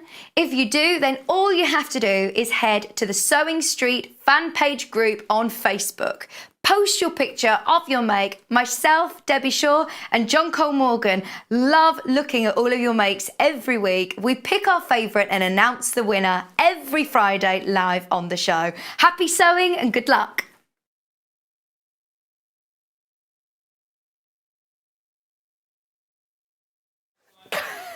Hello, happy birthday! Thanks. Thank you so much, everyone, for all your messages. You had lots of messages coming through. through. It's been really lovely. I've been reading them while I've been upstairs, telling you what to do. Oh, no, a lot of people have been saying, oh, this is going to be a bit chaotic. It is, isn't it? I We've got know. cake, though. To They've keep us going. limited These our are for time you. together, I think, to the last bit of the show. It's we really weren't allowed annoying, a full isn't hour. it? It's annoying, isn't it? Yeah. But anyway, it's so lovely to see you, especially on your birthday. Yeah, it's very exciting. So What have you picked for us? I picked some Liberty fabric because obviously I absolutely love Liberty. We all love Liberty. We all know Liberty, and it's all floral, and I love gardening at the moment. These are the lovely flowers Vic's got me as well. So I know you're into all of your plants and your gardening. Yeah. How is your garden coming along? Well, it's going fine. When I talk about gardening, I feel like it sounds like I've got an estate. I have a yard that's about the big as this table. It looks lovely. I'm very into all my little plants. I FaceTime my mum and I'm like, look, Mum, there's the mint. Oh, look, Mum, there's the clematis. And I'm do her a little. Clematis. I know, I'm learning all the names. Very good. I do her a little tour like they're, babies. So, what more, appropriate than floral fabric and Liberty? Love sewing, love fabric. Amazing. And by the half metre, I think this is the last of the stock, isn't it? Yeah, this is last of stock. So these are all from the newest range, so the summer flower show, and then there's one from the Winterbourne in here. Nice. So I just had a little pick. Oh, see, and whenever we do sort of birthday picks, somebody always grabs the Liberty, don't they? It is always the one at choice. We get free reign to go pick things. So, you're not going to not pick them. And we're talking about with Odicoat as well, actually. Yeah, the value. If you are making gifts or, makeup bags, I like makeup. Today's not a good example. We had to get up very early. Yeah. Makeup, bathroom bits and bits. I love when we can to travel. Yeah. And I am the person that toothpaste explodes in my travel bag. Yeah. I'm the person that they like to throw my bag, I think, onto the conveyor belt. And when I last went away before all of this, I just opened up my makeup to just powder over everything. No. So instantly I'm then in a carrier bag for the rest of the trip. But if you've got an Odicoat type thing, you're going to be able to clean that. That's it. That was a great story there. I just went off on a tangent. Just a bit of an insight to what I have in my ear that all the was. time. No, we love Hannah. We're going to start this. I'm going to give the codes to Jo because that's the easiest, but this is LRYV85. That's really pretty. And this is it's ever so bright, isn't it? Yeah, newish range we've got, and there is also a reason why I've picked this one. Go on. So this is Liberty Malvern Meadow. Oh. And I live Birmingham way, and it is a 40-minute drive to Malvern Hills. Have you been to the Malvern Hills? I am going on Sunday for my birthday. So it's I had to pick this. Well, yeah, doing a walk on Sunday. Yeah, it's for quite my a trek. Yes, it's quite hilly, isn't it? Yes. But obviously it's nice, you know, going outside. We're limited on what we can do for birthdays, so I might be doing a little bit of Skype or Zoom drinking, obviously. Very nice. But me and my best friend are going on a socially distant walk to Malvern Hills, so it would seem really appropriate. And what I love about these as well is that with the names, there's kind of, you think of memories, don't you, as well, and it's kind of quite reminiscent. Not just reminiscent because they're classic Liberty prints. Yeah, but reminiscent, like they're not, some of them are country houses where you might have gone on a special day. Yeah. Kind of thing. Like that's quite nice to give a gift to be like, oh, you don't know this fabric's such and such. And even with half a metre, there's so much that you can be able to make. We're talking makeup bags, very girly and predictable there, but you can, lots of little gifts. They're beautiful, and it's quilting weight. Quite often when you're looking at these, they can be the lawn weight. Yeah, like I've used Lawn Weight Liberty for EPP. It is fabulous. It is... Oh, beautiful. I was going to say darling. I don't know why you describe anything as darling. We understand very that, posh. don't we? Yeah. But the quilting weight is a bit easier to work with. It is a bit more practical. Okay. Are you eating one of my feet of my caterpillar? Yeah, I am. Is that okay? Yeah, that's fine. Whatever. Next one that I've picked. I need to keep an eye on the time. There's no clock in here. I know. Hence why today I've been a bit laxy-daisy with the time. Oh, yeah. Oh, that one's beautiful as well. Yeah, this is the one that I looked at and thought classic Liberty. Although they basically look at the colour palette. I'm getting you the code, Jo. It is Adlington Hall, if that helps at all. No. CZYV76. And if you think £7.49 for half a metre, if you make a nice little makeup bag, like you say, to take it up to your fancy holidays when we're able to go away for the weekend, or even recovering something. So maybe like it isn't a canvas weight, but maybe you're recovering a sewing box or something that you're keeping in the family. And maybe just to go with maybe a little bit more of a modern interior. So you've got those kind of, like the shapes in this, it looks like a bouquet of flowers, but it's also quite an Art Deco shape. Yeah. So you've got in there that kind of classic Liberty. Do you know what I mean? That we see and we think of Liberty when we're seeing these shapes, not necessarily this colour palette though. So that's what they do. They go into their archives. I'm moving it a lot. They go into their archives and they basically pick out designs to recolour or alter ever so slightly, which is amazing to have that archive. Absolutely, absolutely. And what I would do as well is go onto the web shop, and there's so many different colours that would complement that beautifully. Yeah. And it would go even further. If you just get half a metre of your blue, the sky blue that we had earlier, they looked lovely with these. Fantastic. Right. I know whenever we have Living in Loveliness, our Kerry in, and she indulges in the Liberty, everybody, the kits of Liberty go so quickly, because I think for your workroom especially, just having a nice cushion to put on your lower back, or little storage boxes. And you want it to look nice, cushions. you're spending time in there. Do you know what I mean? Especially, okay, I'm going to go the lockdown, like me decorating my house. Okay, oh gosh, are we going to tell them the story? There's you know so that much. Anna's painted her whole house orange? Not the whole house, that sounds like I live in like Balamory or something. No, a lot of items orange. I happen to buy some quite expensive orange paint, which means that lots of things need to be painted orange. And we did a bit of a research, didn't we, of why it was that Hannah was so drawn to orange, and it was because she lacked social interaction. So it may be something that in a few months, hopefully, I regret. But it is. I'm spending a lot more time at home. So look, normally my wages, money I have, my savings, obviously go on living, and then my travelling. That's what I love to do. I love to travel. This year, I can't. No, we're not really going to be able to for a foreseeable future. So I've thought, let's make it a nice environment, me at home. I've seen my house is a bit chaotic, because I'm a bit chaotic, and it's a bit me chucking things down, moving on to the next thing. I'm like, actually, I'm here quite a lot. Let's make it a lovely environment. Yeah. And a lot of that is textiles. A lot of that is colour for me, especially. Colours, patterns, things that you can change, because, again, I'm chaotic. I change my mind. Put another cushion pad on top. Do you know what I mean? I want it Christmassy.